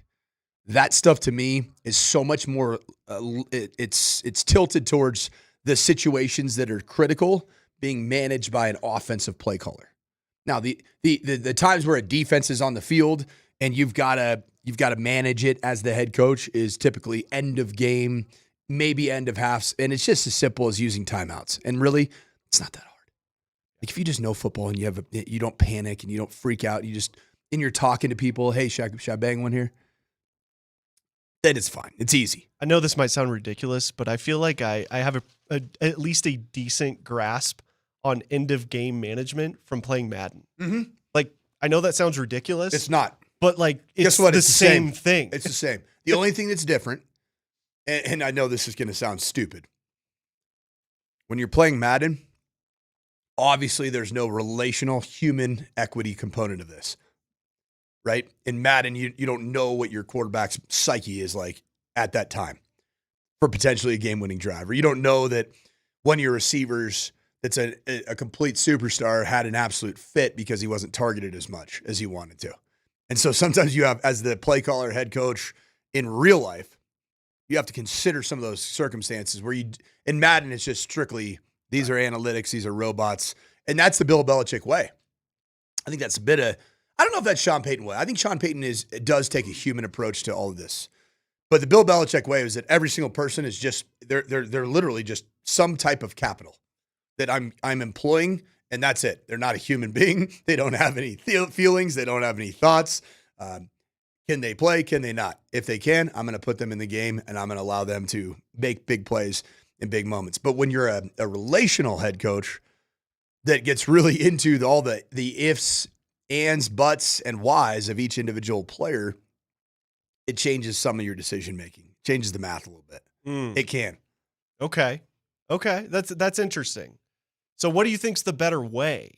The relational head coach or the Bill Belichick style of just their robots, their cattle, that style? What do you... I'll tell you what's the better way. And it's exactly opposite of who I am. It's the Bill Belichick way. Because football at the highest levels, nowadays college football, making the decisions of moving on from players that just aren't good enough or, treating players like they're not Louis, right? That helps you ultimately make really hard, almost cutthroat decisions. Not emotional decisions. And that's why I'm coaching high school football. Because I'm not built that way. Yeah, you got to have that. You got to have that type of personality. I look at football as a means to building incredible young people. And I think that's how Dion looks at it too. I do too. Now, I don't know. So there can be a difference. I don't know that if Dion really looked at it that way, the way that I'm talking about, where it's 100% transformational coaching, then he would never have said that to the kids in that room that you're not Louis. I'm going to go get my Louis. He treated that entire room, guys that I loved, guys that I knew, he treated them like they were worthless, like they were just a piece of skin that we're going to get rid of. We're going to flush you out of the system. So I do think that he's got some of it. I think he's in between. I think when it's his guys, it's relational. They're human beings. But when it's not his guys, I don't think he could really. I mean, clearly, by saying what he said to an entire room full of human beings that have hopes, dreams, aspirations to be great, you can't really be that way. I think he's right in between. Yeah, it almost seems like Dion's trying to figure out which direction he wants to go. Because ultimately he's probably going to have to pick one or the other, I would imagine. Like you can't, it's got to be a really difficult world to live in the middle, like you're saying. How can you be relational but also ruthless? It can't work that way. What do you think Sean is? That's a great question. I kind of think he's also in between. What was he in New Orleans? Like, is he the same as he was in New Orleans as he is here? He definitely gets his guys. Like, he definitely finds his guys that become his guys, both players how many and former coaches. Saints are on the Broncos right now? Are A, on the Broncos, and B, are on the staff. Yeah. I mean, he definitely, it's almost like he needs his guys to, He needs certain people to realize and buy into the fact that it's Sean's way or the highway. And once they're there, it's all good. Look at the Rizinator. Yep. The Riz Perfect doctor. example. He's good. The Riz doctor. It's just risen. That's a great question. So I was just curious to get your thoughts on that. Like, I'm with you. I love Dan Campbell. I think he's done an amazing job with the Lions franchise, who was terrible for decades. He turned that thing around. But at the end of the day, if you lose your play caller and you're the CEO type head coach, things don't typically tend to go very well. It's what I predicted in the offseason about the Lions. Everybody thought I was crazy. So this is not going to go well, guys. And you look at a guy like, LaFleur with the Packers. He's calling the plays. They're looking awesome. It's, I think the Broncos are very fortunate to have the situation that they're in with Sean Payton, to where if they lose a coordinator, especially on the offensive side of the ball, it's not the end of the world, because Sean Payton is running that ship no matter what. All right, good stuff there, Coach. Deep thoughts on NFL head coaching. I was just the key again. Can I say it again? Today. The key. Yeah. Offensive play calling head coach that is an undisputed alpha. Yes. Yeah. And you brought up the Mike McDaniel thing. That's an interesting one, because he might be a little bit more on the relational. And he's also got some milquetoast to him, too. Yeah. It's kind of like, I don't know. Shucks. Yeah. You got to be a leader. It's not my way or the highway down there. You got to lead. Yep. All right. We'll take a quick timeout. When we come back, we got Nuggets and Spurs coming up. We'll talk to Jason Kosmiski at 12:20 to preview that game. The NBA Cup. I have a lot of thoughts on this. Coach does as well. And my take might surprise you a little bit. And I've got an idea of how they can make it better. That's coming up next.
Broncos-Commanders, Sunday Night Football. That's going to be awesome. The Broncos are looking to win their 9th straight game, Coach. Get out of here with that. That's not real, is it?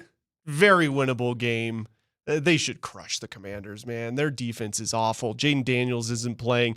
We'll get to that coming up at noon. We're going to preview Broncos-Commanders coming up at noon. But we do have Nuggets-Spurs, Ball Arena tonight, NBA Cup game. Yes!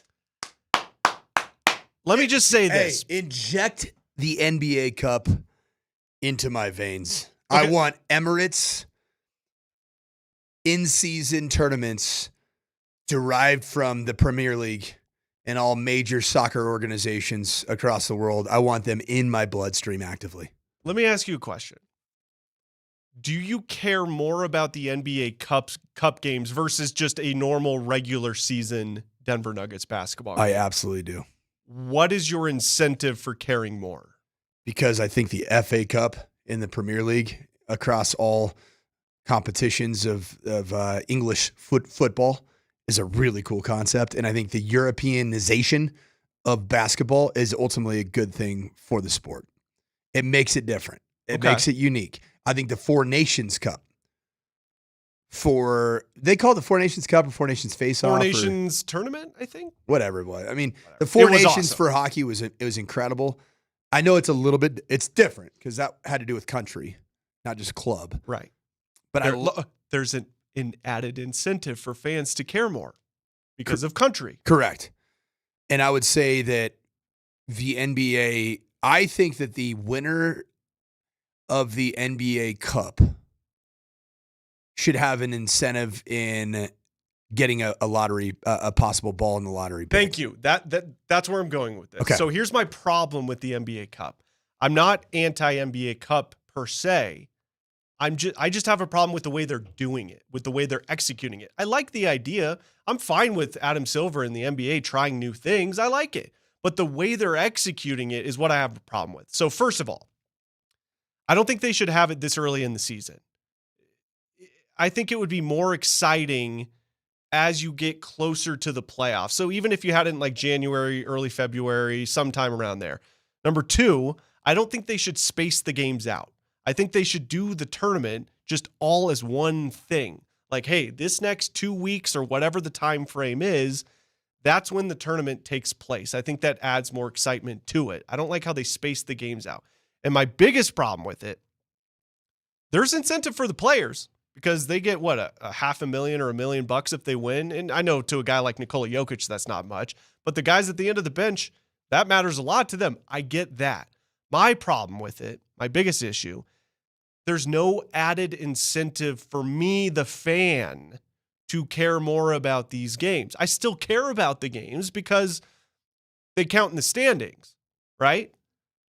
But what's the added incentive for me, the fan, to care more about an NBA Cup game versus just a normal regular season game? And if you give me you get to win the NBA Cup. Fans, you tell me. Does the possibility of winning the NBA Cup matter to you right now? Now, here's my idea.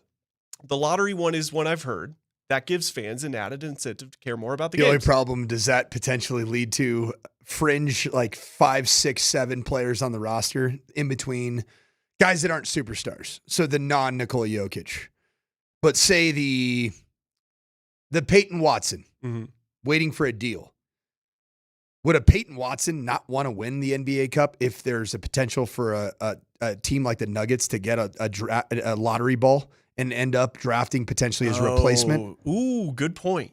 So my idea is whoever wins the NBA Cup, you are automatically in the playoffs. Ooh, I like that. You're That's automatically good. at worst that's a 6 seed. You know what that does for the motivation of every player? Is it you know what you get for every game that you play in the playoffs, right? As an NBA player? Oh, I don't know. Are you talking money? Yeah, you get. I mean, bonuses. Sure, you get a bonus for every game, every round that goes on. That's right. So the 7th, 8th, 9th player on the roster, like, let's go, dude. Yeah, that could end up leading to $1 million extra. Yeah, plus what you're winning from winning the NBA Correct. Cup. Yeah.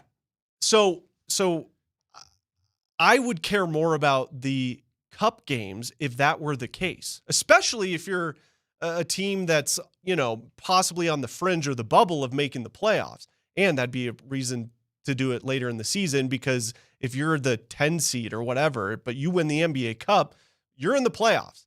Now, if you finish the regular season at a 6 seed or higher, right, you're already in that spot. Well, then you just get moved up one spot. So if you win the NBA Cup and you finish the regular season as the 5 seed, well, now you're the 4 seed. Yeah. So for me, that's my biggest issue with the Cup is I need more incentive as a fan to care more about these games. I like your idea better than my idea. I like the lottery one too. It's not a bad thought, but it's the same premise. That is an added incentive for fans to care more. I would care more if the Nuggets win the NBA Cup this year. They automatically get a lottery pick. I would care more about these games. So let me ask you this, okay? So if a team gets an automatic entry into the playoffs for winning the thing, obviously that impacts the playoff standings, because a Western Conference team that has a NBA Cup winner, in-season tournament winner, essentially has one fewer seeds than the Eastern Conference does by way of how the regular season would play out. Sure. Is that right? Yeah. Which changes the math a little bit. Yeah. But in reality, this is why I kind of like the idea of the draft lottery for a franchise and for the head coach, to incentivize the head coach. Because here's the problem that I had. One of my biggest complaints about Michael Malone was how over the top and out loud he was about how his displeasure of the in-season tournament. That was dumb. Why would you bitch about it and complain about it?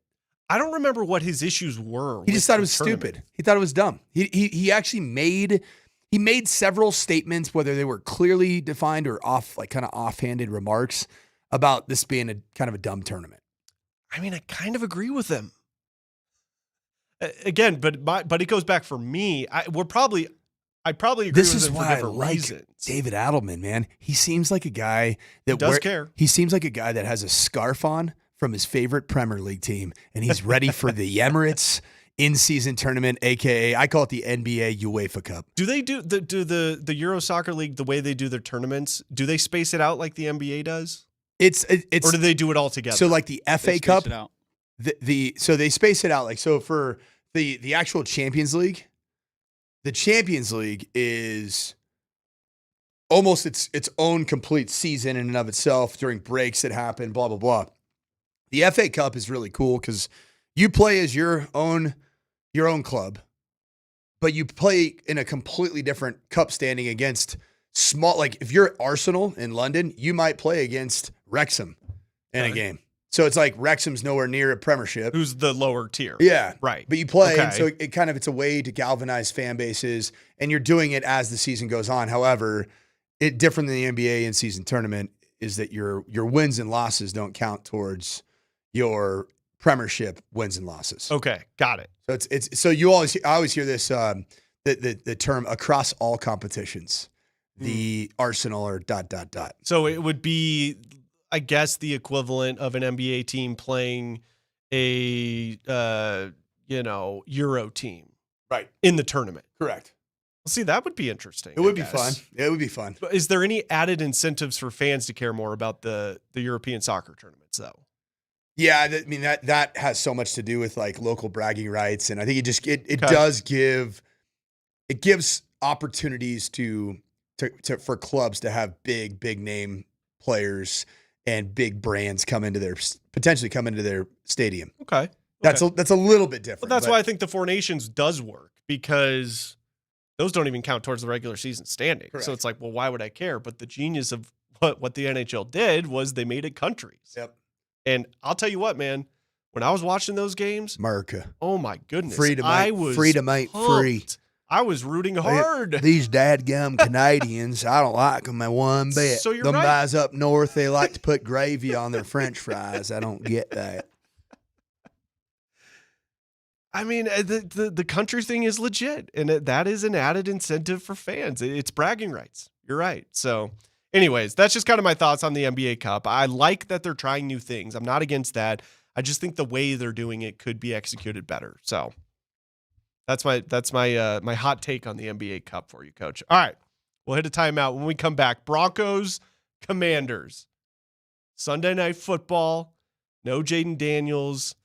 What do the Broncos have to do to get a W in the nation's capital? That's next.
All right.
Coach, got some good news on the injury front. Let's go. For the Broncos. Give it to me. Pat Bryant, full Oh, participant I didn't even know he was hurt. yesterday. I think Jonathan Cooper, Okay. full. Yep. Alex Singleton, full. Wow, that's so cool. Jonah Ellis, limited. What's the deal with Jonah? I don't know. This year's been weird. I think he's more hurt than It's we're been a led to strange believe. year for old Jonah. Nate Adkins didn't practice, but the best news coming out, the RJ Broncos Tell me practice this. yesterday. J.K. Dobbins is a full participant. Oh, God, I wish. Why'd you have to do that? Sorry. That's really the only one I really want. You had to go there? Give me Pat. Give me Pat Surtain the Pat second. Surtain, full participant in practice Let's yesterday go. after being limited on Wednesday. So great news for the Broncos defense with the best defensive player on the planet looking like he's going to be back for Sunday Night Football in the nation's capital. Michael Parsons going to win the is he going to win the MVP this year? MVP or defensive player of the year? Deep play. Oh, My okay, bad, okay. my bad. Oh man, Miles, how do you?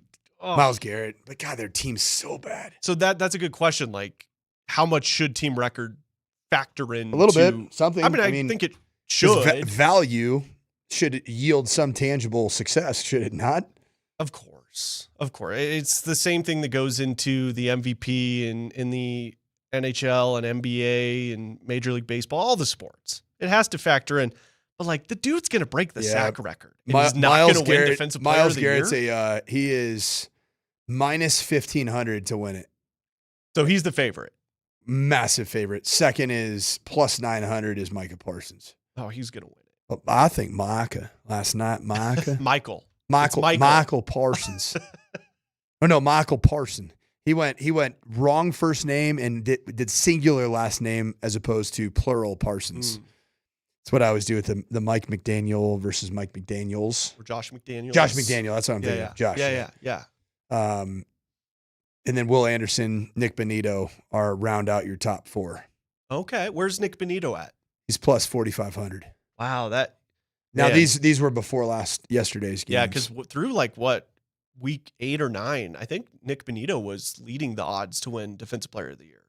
He's fallen off a little bit. He's getting a lot more double teams. Yeah, he's been fine. Like, he's had a really, really good year. Been really good. Really, really good year. Zach Allen. Oh my goodness. I mean, name a Broncos front seven player, and you just say, "Oh, they're amazing. man, They're incredible. Oh, they're incredible. He's what a year." That's why Jonah Ellis stands out because he's been banged up because he's a player that I thought was going to be really impactful this year. What have you made of Dre Greenlaw so far? Love him when he's available. What does he add to the Broncos defense that was missing when he was out? A whole lot of oomph. Just thumper. He is a thumper. When he hits you, you stop in your tracks. And I also think that he's a emotional leader that gives the Broncos a bit more of even an edge. Like almost that no-fly zone, that Von Miller, that just nasty. That personality that just gets a team galvanized and a unit galvanized behind one common goal, which is to be the nastiest bunch of dudes on planet Earth. And Talanoa Hufanga is doing that on the back end. He is. Yeah, and Talanoa, I think he's more of a true glue piece. He plays with his hair on fire, but I think the real nasty leader, the leader of nastiness, I do believe is Dre Greenlaw. How important do you think the middle linebacker thumper types are in today's game versus 20 years ago? Because when I was growing up, Coach, I always loved Al Wilson and John Mobley for the Broncos. Just stud linebackers, And then it was thumpers. Urlacher, Singletary. TJ Williams with the Broncos. Who's our guy? Luke Kuechly with the Panthers. Mm-hmm. Guys like that. They've seemed to become less important. Well, the salary numbers will tell you that the edges are valued more. Corners and defensive ends. Yeah. Pass rushers. Yeah. And then honestly, even interior linemen, nose tackles, true war daddy interior D linemen. the Chris Joneses of the world, the Zach Allens of the world. Ironically, the two positions that are tangibly devalued in today's game still find their way to be so impactful, and that's safety and inside linebacker. Yeah. When you have really good inside linebacker play and really good safety play, you notice it. And you notice it even more when you don't have it. Well, and the Broncos haven't had a guy like Dre Greenlaw since the days of John Mobley and Al Wilson. And I would always just say, like, growing up, watching this team, like, when are they going to get their next Al Wilson? I mean, that Al Wilson was my guy growing up on the Broncos defense. Loved Al Wilson. Loved John Mobley. So I think this is really the first time that the Broncos have had a middle linebacker like that since the days of Al Wilson and John Mobley. And it's fascinating to see, like, those dudes still matter. You still need guys like that if you want to have a really good defense. Just think about this. So far this year, really in, I'd say, 3 real football games. One where he's getting his feet underneath him and they were rotating him out a little bit. Dre Greenlaw's really played 3 games. Yeah. 23 tackles. Pretty good. He's 3 games? He already has a sack. He already has a forced fumble. And then they keep a stat called stuff, which is basically run stuffing stats, where you make contact and they don't get past the line of scrimmage. And he's done that for the run stuff stats have been for 7 yards. Essentially TFLs, just included in the run category. He's an impactful player, and if he stays healthy, he'll be a key reason why the Denver Broncos can win a Super Bowl. I believe that. I agree. And now, actually, kind of right now, I kind of like the fact that he didn't play the first 7 or 8 games. Pressure, fresh legs. Yeah. I'm with you. Yeah, it's kind of nice. You can even make the same argument about Pat Surtain. I know he was out with injury, but so was Dre Greenlaw. I kind of hate to say this, but as good as the Denver Nuggets are, you could probably make the same argument for hopefully a very healthy Aaron Gordon with fresh legs, a very healthy Christian Brown with fresh legs. That's right. And all of a sudden, you get those players back as almost fresh season starting type body situations when you might need them the most. Yeah, get them back with, 10 games to go in the regular season, get them reacclimated to playing every other day, and then boom, rearing to go for the playoffs. What's the injury report on? Are both those guys about 2 months away? Aaron Gordon, 4 to 6 weeks, he'll be reevaluated. Same with Christian Brown with his left ankle sprain. Reevaluated. Not like, hey, this is their timeline to come back. That's the timeline for them Christian to be Brown must have had a high ankle. I guess. Because a normal ankle sprain is not 4 to 6 weeks. I mean, you know how many ankle sprains happen in just medial ankle sprains happen in the NBA? Yeah. Oh my gosh, Brett Kane's here. He's a dad. Yeah, I know. What's this? Is this baby Bo Val? Congrats on baby Bo Val. I don't know if Kaner. he can hear us. He's looking at me like I have 10 Johnsons on top of my forehead. Coach, we know how good the Broncos defense is. What about the Broncos offense? Where are you at with their offense as we head into the final stretch of the year, post-bye week, 6 games to go? Bo Nix, like, are you expecting Bo to turn it up here? Or are we going to see kind of just more of the same of what we've seen from the Broncos offense throughout the course of the regular season? Like, it feels to me like Bo Nix is gearing up to go on a heater. I feel the same way. And I think the Chiefs game was a big one for Bo had done something this year that I didn't think Bo was going to do. And that's nearly single-handedly win football games in the fourth quarter. Because he didn't do that in 2024. Would you agree with that? That Bo didn't win a game in the fourth? There's none that I can remember. recall. It was like, remember the defense, like that Browns game. The defense had a bunch of pick sixes, and Jameis Winston prayed away. The defense won that game. So there were it felt like that, or it was just a good team win, and they kind of. This was the New York Giants and Philadelphia Eagles games. It felt like Bo won the games. It felt like Bo won the game, not the defense. The defense kept him in it by being awesome, but Bo had to make plays in order for them to win. The plays. And the play. And he did it in both those games. So that, to me, was like, that might have been the most significant check of the box for Bo. Because at that 24, Bo Nix achieved something that I thought was really good right after the 2 games start that was terrible against the Seahawks and the Steelers. Goes to that Tampa and New York Jets road trip and plays good football. Not great against the Jets. It was a hurricane. But really, really good football against the Buccaneers.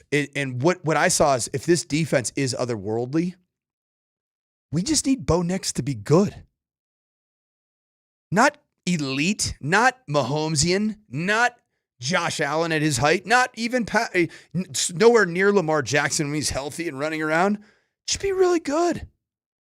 And what I would say is that this season, you haven't gotten good out of Bo Nix. You've gotten either like not good or fourth quarter, oh my gosh, he just overcame all of this and played awesome in the fourth quarter. I would say the one exception is the Cowboys game. Yeah, the Cowboys felt different at that point. I would say the one game that I desperately wanted to see just good was against the Chiefs. He was good. He was good. That's all he needs. If he plays like he did against the Chiefs for the rest of the regular season and into the playoffs, that's good enough for this team to win a Super Bowl. I would argue that you end up going 15-2 if he just plays good. If he plays good for 5 straight weeks, you're winning those 5 games, in my opinion. What is good for Bo Nix? I'll give it to you right now. I mean, I think you had 295 passing yards, touchdown, no interceptions. Yeah, that's all you need from Bo. Yep. And 295 is pretty dang good. I mean, I wouldn't say that's a lot of yards in an NFL football game. Absolutely. Against a team that is a contender. Yeah, I mean, and the Chiefs' defense is they're not what they used to be, but they're still a good defense.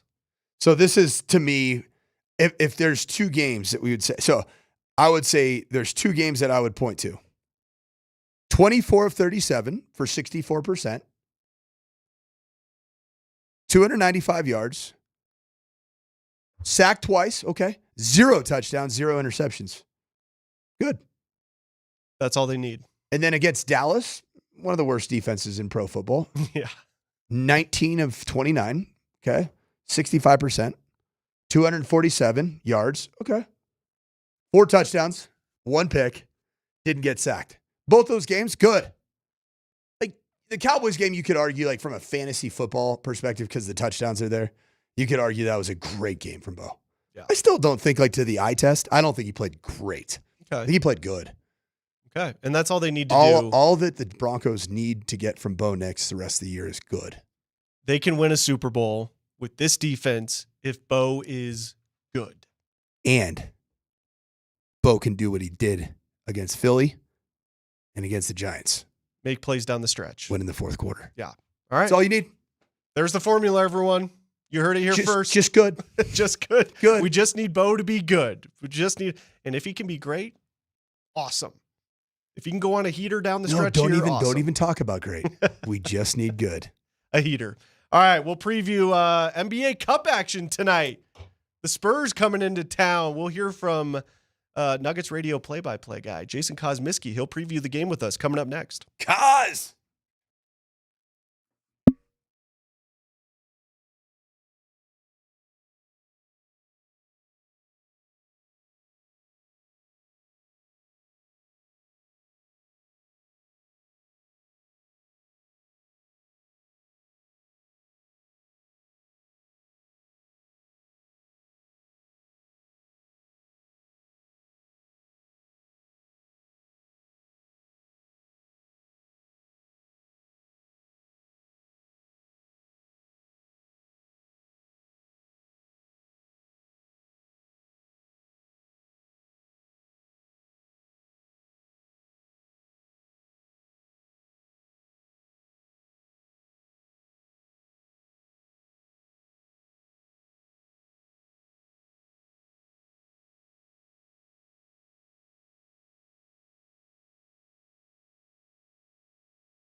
NBA Cup returning to Ball Arena tonight. We've got Spurs and Nuggets. Pregame starts right here on Altitude Sports Radio 92.5 coming up at 7. Tip-off at 7:30. We welcome into the program your play-by-play voice of the Denver Nuggets, Jason Kosmiski. Kos, thanks for jumping on the program. DT here, Coach Mike Sanford.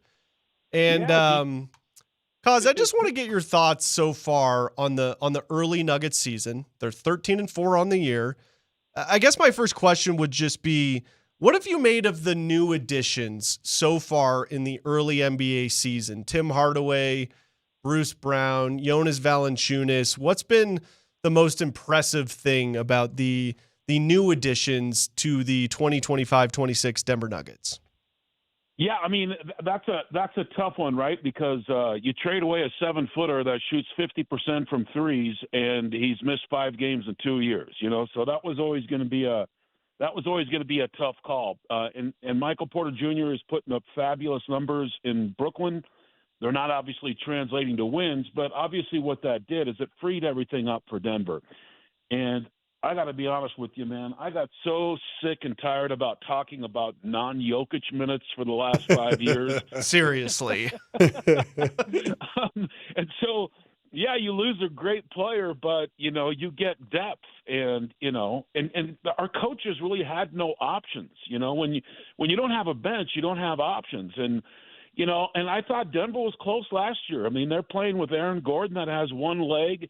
I physically watched Michael Porter Jr. get help taking off his jersey after the Clippers series. He couldn't raise his arms, and they still took Oklahoma City to 7 games. So now you have depth, and that gives you options. And that's what you're seeing right now, fellas, is that you haven't seen it a lot, but you've seen a lineup with Jokic and Valanciunas on the floor. You've seen how quickly the chemistry is growing between Tim Hardaway Jr. and Jamal Murray on the floor. You have a combination now where you have Cam Johnson with the second unit that's looked pretty good. And, and Coach Adelman's right. There really is no training camp in the NBA, anymore. It's not like in the old days when we played 8 of those preseason games. So now you're figuring things out as you go. I mean, I could make a really good argument that the Nuggets should be undefeated right now. I mean, I could make that case. But the reason why they're not is they're still looking at stuff, trying combinations, and trying to figure things out. And hopefully here, within the next 2 or 3 weeks, they'll have something down. Cause how much importance is this roster and Dave Adelman putting on the NBA Cup in general? Is this something that this team has at least an interest in winning? We've had conversations about this, Mike, and I'm not, I think you kind of fall on two sides of it, right? Like you have guys like Berto and DT that are all into this thing. You know what I mean? And I'm really into it. I'm a big. Oh, I'm not into it. DT hates it. I love it. Maybe it's Springer and Berto that think this is like the end of the world type of stuff. I'm still trying to figure out how I feel about it. I guess at the end of the day, maybe it's because of this team. I'm more of a big picture guy. The cup would be fun and all that stuff, and you get to go to Vegas, and I get to lose $500, and that'd be awesome. But that's I think at the end of the day, we all want to win the NBA title, right? Isn't that the main thing? So in order to get there, you have to win games, and if you happen to win cup games along the way, then that's what it is. But that's where I live. Kaz, just think about being the first team in NBA history to win the in-season tournament, the NBA Cup presented by Emirates, and the NBA Finals, and to be able to hoist LOB, Larry O'Brien, plus be able to cite the fact that you have your radio play-by-play announcer that lost $500 in Vegas. You combine that all, it sounds like an amazing experience. Well, the thing is you look at the schedule, right, and there's blank days off, and I'm like, man, I'll take the days off, but it doesn't. And really the $500. Yeah, and save my $500. But they add 2 games to that if you don't make the cup, so it kind of doesn't matter. So if you're going to play games, you might as well, I guess, play them in Vegas. I don't know. To me, I just kind of smile and shake my head a little bit that, people that win the NBA Cup, they raise a banner for that. It's like so maybe dumb. I'm just too old school. I just don't get that. I'm 100% with you. Cause my problem with the NBA Cup is I don't mind the NBA trying new things. In fact, I encourage that. I think they should be doing that. But first of all, they should just have the tournament all as one thing. Don't space the games out. I think they should just have it all like as one tournament. We do it all at once. There you go. Have it later in the season. But my biggest problem, and I was just telling Coach Sanford this a little bit earlier, is as a fan, there's not an added incentive for the fans to care more about these games. So my idea was whoever wins the NBA Cup, you get an automatic playoff spot. You're automatically in the 6 seed no matter what. And if you finish the regular season in the 4 seed, but you win the NBA Cup, okay, then you move up to the 3 seed. I, as a fan, would care more about these games if they did something like that. Mike suggested maybe you get a lottery pick. Like, that's kind of where I'm at with the Cup. I don't mind that they're doing it. I just don't think they're executing it the best way they could. No, I mean, and those are interesting thoughts, and I get where you're going with it. You're trying to make it more important than what it is what you're trying to do. Exactly, for the fans, correct. Right, for the fans. I think it's a work in progress, and I think the NBA tries to use a lot of stuff that FIFA does. So if you're a soccer fan, they have the Champions League, and then they have the FA Cup, which is kind of which is a tournament with all English teams. So if you think of, I don't want to get too involved with this, but if you think of Major League Baseball, imagine having a tournament that featured Major League Baseball teams with AAA, AA, and single A, and you have your little in-season tournament. Nothing like the New York Yankees versus the Orem Owls. Nothing quite hits like that. Yeah, you go play the Mudhawks there in Wichita or whatever they are, and here come the Yankees. That's pretty cool for the town, but. So at least they're trying new things, and they're getting there. The one thing I've always thought of was, why don't they have an NBA tournament for the teams that don't make the playoffs? And because those teams just go away, right? They're 1, 2, 3 Cancun. They're out. That's right. Why don't they have a tournament with the teams that don't make the playoffs, and however you finish in that tournament is the pick you get in that next year's draft? I love it. Love it. NBA is all about making money anyway. So those teams just go away. You might as well squeeze the lemon a little bit more and have that bottom tier playoff bracket. And if you're a fan of one of those teams that missed the playoffs, do you care about that tournament? Well, yeah, of course you do. Absolutely. And you can just throw those on NBA TV. They need programming anyway, right? Even if my team wasn't in that, I'd want to watch it because I think that's fascinating. I think that's a great idea. So, look, and again, I'm a huge soccer guy because I grew up in Germany, but one of the best games of the year are, in Europe, they relegate teams, right? So if you're a Major League Baseball team and you finish at the bottom, well, then you would go to AAA baseball the next year, and the team that won AAA baseball would then be in Major League Baseball the following year. And some of the best matches are these bottom feeders, like in the Premier League or Bundesliga or Serie A, you can go right down the list, that are fighting for their lives to stay in the top division. So I don't know. I think you could get a lot of run out of that. Guys, to transition back to the Nuggets and their current status, what have you made of Cam Johnson? What do you think of his overall contribution to this team, how he's changed the complexion of the team, and then also him working into health and working into overall feel and vibes with the Nuggets and how he's being utilized? Yeah, he's probably right next to – he's on the same level of Jokic with IQ. Wow. His basketball IQ is out the roof. People have told me that he could have gone to any Ivy League school even without a basketball scholarship. So he's one of those smart dudes, right? Love that. Yeah, and so I think in the beginning part of the year, he was just kind of figuring it out. Like, he didn't want to step on anybody's toes and, just playing nicely, so to speak. I think in the last 2 or 3 games, he's getting more aggressive, and he's starting to understand the culture and the way the Nuggets play. And I think when he is more aggressive, he is way more effective for Denver than when he's playing tentative. So that's what I'm hoping to see more out of Cam Johnson, is that if he's a little bit more aggressive on the floor. Wow, same IQ as Joker, Cause. My Yeah, goodness. he's up, dude. He's up there, man. I'm not saying you're telling wrong. I just, wow. I mean, that's a heck of a statement right there. Like, I didn't think anybody had the IQ of Joker in the NBA. So that's awesome to hear. Great stuff there. Cause, talk to me about Jamal Murray. Jamal Murray has been, throughout his career, a notoriously slow starter. And we saw that really come to a head at the beginning of last season. We obviously know what happened in the Olympics when he was on Team Canada, hardly played, looked like he came into the season out of shape. His play reflected that. But I tell you what, Kaz, this dude came into this season ready to go.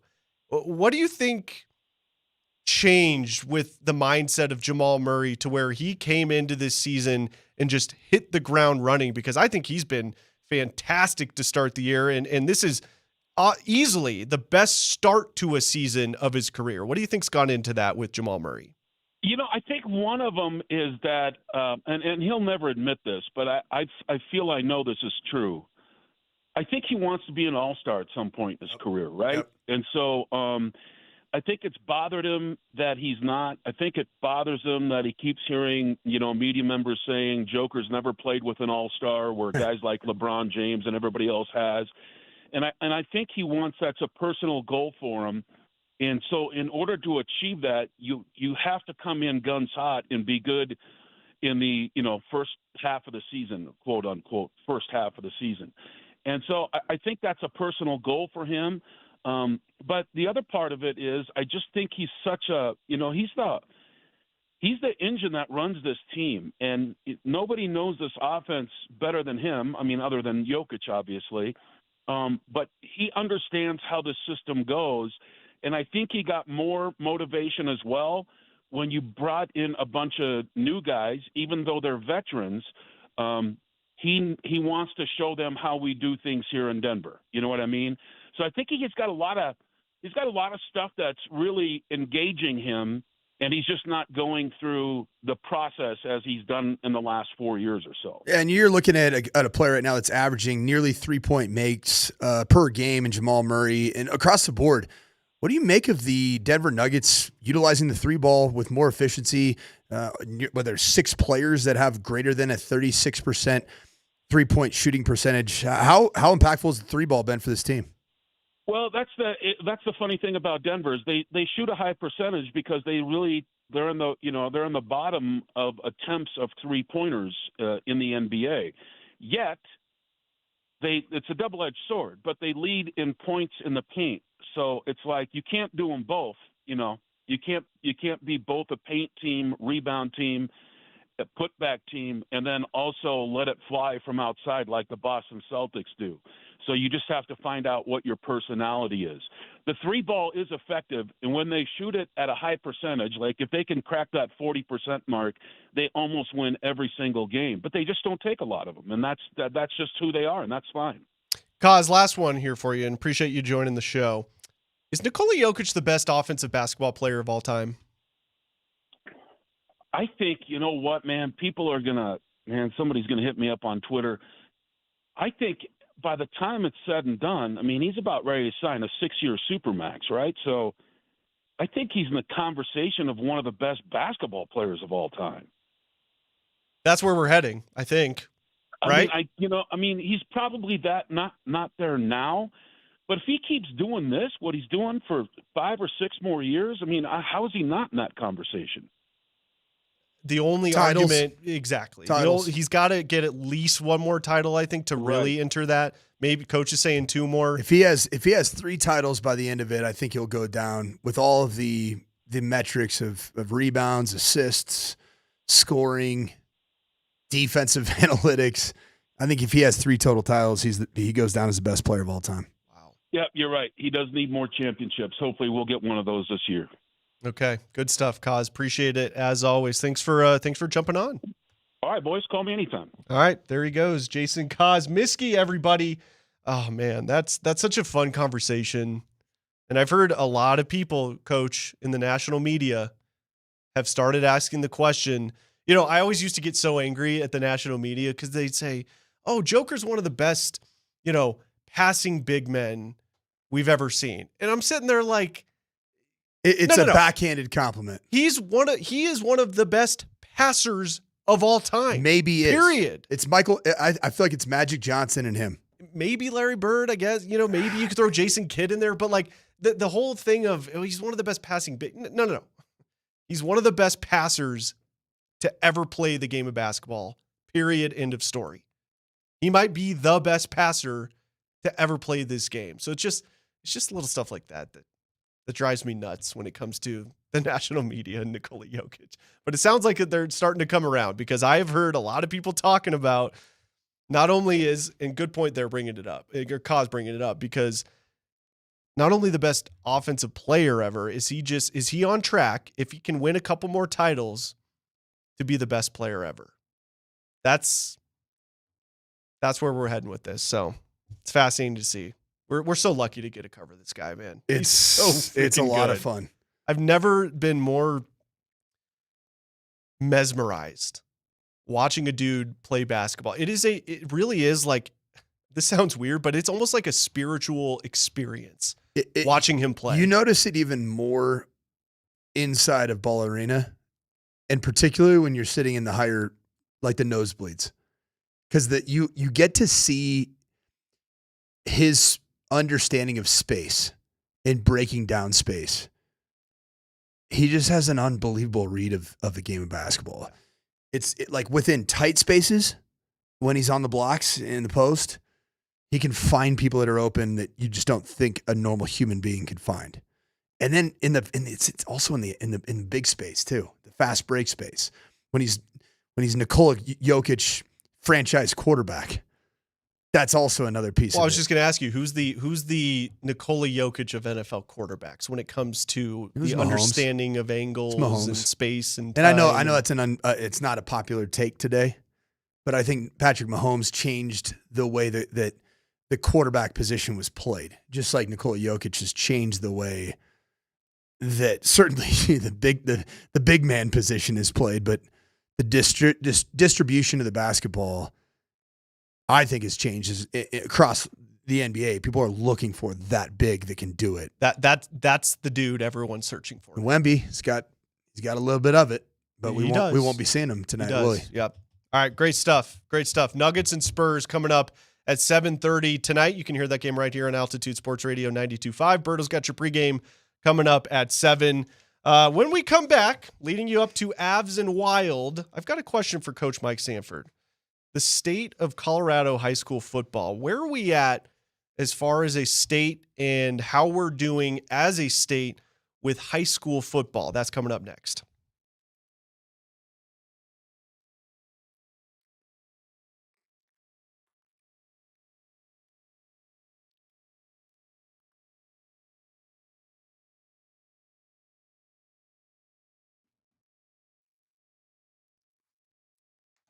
Alrighty. Oh yeah, I bet. I love my guy, but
Yeah, we got Avs-Wild coming up here in about 45 minutes. Mark Bertinelli will take over with your Avalanche pregame show right at the top of the hour, 1 o'clock. Avs and their vaunted rival. Today, the Minnesota Wild. And then after that, we get a tonight.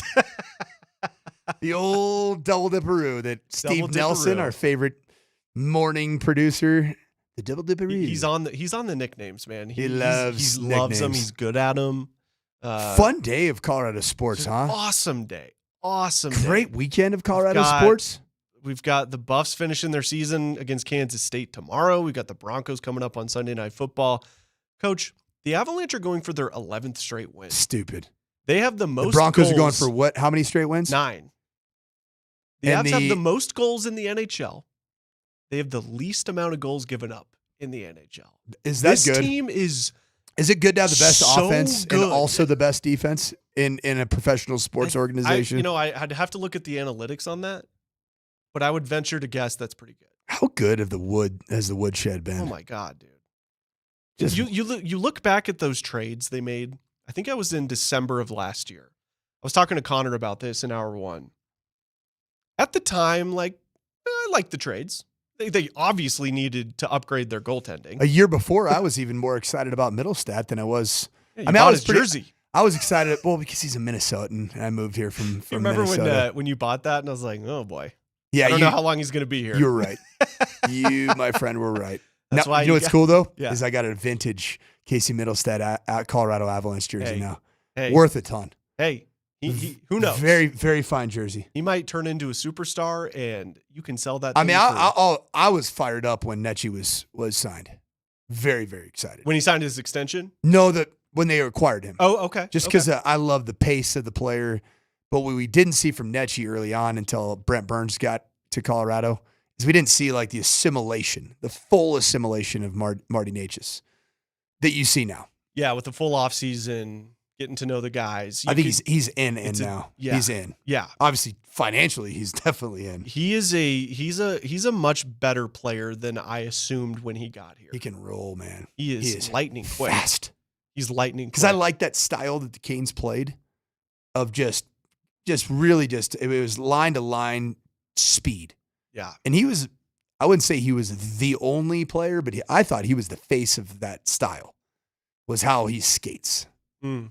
And having a guy that can skate like that with Nathan McKinnon it's a cheat code. It is. This team is they are so freaking good, man. You know what's so fun to watch. As we're talking about how exciting the Colorado slate of sports is. Right now, I'm watching a lot of different college football games. This is the first weekend that I've seen weather. Yeah. Weather. Yeah. I love it. I mean, I'm watching the Iowa-Nebraska game. Snow. Kansas, Utah at Kansas looks so cold. Snow is kind of lingering. You know what I'm excited about, man? Tomorrow. Let's go. Chassa High School football semifinals. Some finals starting tonight. So it's 6-man, 8-man, 1A, and 2A state championships are being played in Pueblo. I think they call it the Thunderdome or Thunder Bowl. Not dome. It's not a dome. But whatever the stadium is down there for CSU Pueblo, they're playing that game today. All those games today and tomorrow down in Pueblo. And then all of the 5A, 4A, 3A semifinals are taking place. And there's going to be some snow on the ground. Love it. And I could Football not be weather. more excited. So Coach, we only got a couple minutes here, so I do want to get your thoughts on this real quick. So you're just finishing up. Hopefully it goes for a little bit longer. Your first full We're just season. getting started, Dan. What's that? We're just getting started. Just getting started. Okay, There you go. thank There you you. go. My bad. But you're just getting through your first full season as a head football coach in the state of Colorado. From your perspective, what do you make of where the state of Colorado is at as far as high school football goes? Where's the talent level at? Where's the coaching level at throughout the state? Where does it compare to other states across the country as far as Colorado's high school football programs? I believe that Colorado is a top 15 state in the union, and I've recruited just about all of them. And I think it's arrow up, trending in a great way. I think there's some really good there's some good gyms that are out there. I think about 6-0, my friend Matt McChesney, and what he's done with O-line, D-line, linebacker development. and other positions. I think about Kingdom, which is right here in kind of in the Centennial Highlands Ranch area, that's doing an unbelievable job developing football players. Upswing, which is out there, you kind of Littleton, Inglewood area. It's Centennial, I think, as well. But I think that there's a great investment by third-party agencies. But I think what I've been most impressed with has been the high school coaching.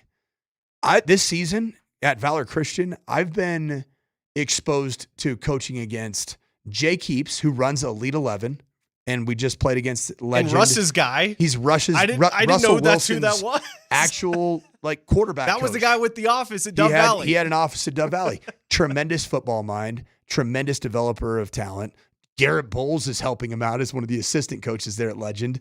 I didn't know if you knew that. Garrett Bowles is helping Garrett him? Bowles, when he has time. Really? They go to the same ward. They're both members of the Church of Jesus Christ Latter-day Saints. They go to the same ward, and Garrett Bowles helps out. He was there for 2 of our games that we had in the summer.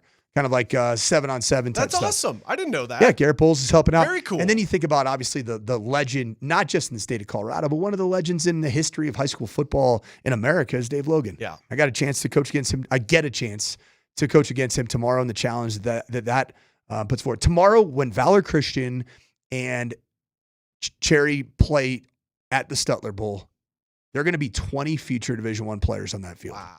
And tell me that's not a good football state. That's You know what? My fantastic. message is across to Coach Prime, to Jim Mora, Troy Calhoun at Air Force has always done a phenomenal job.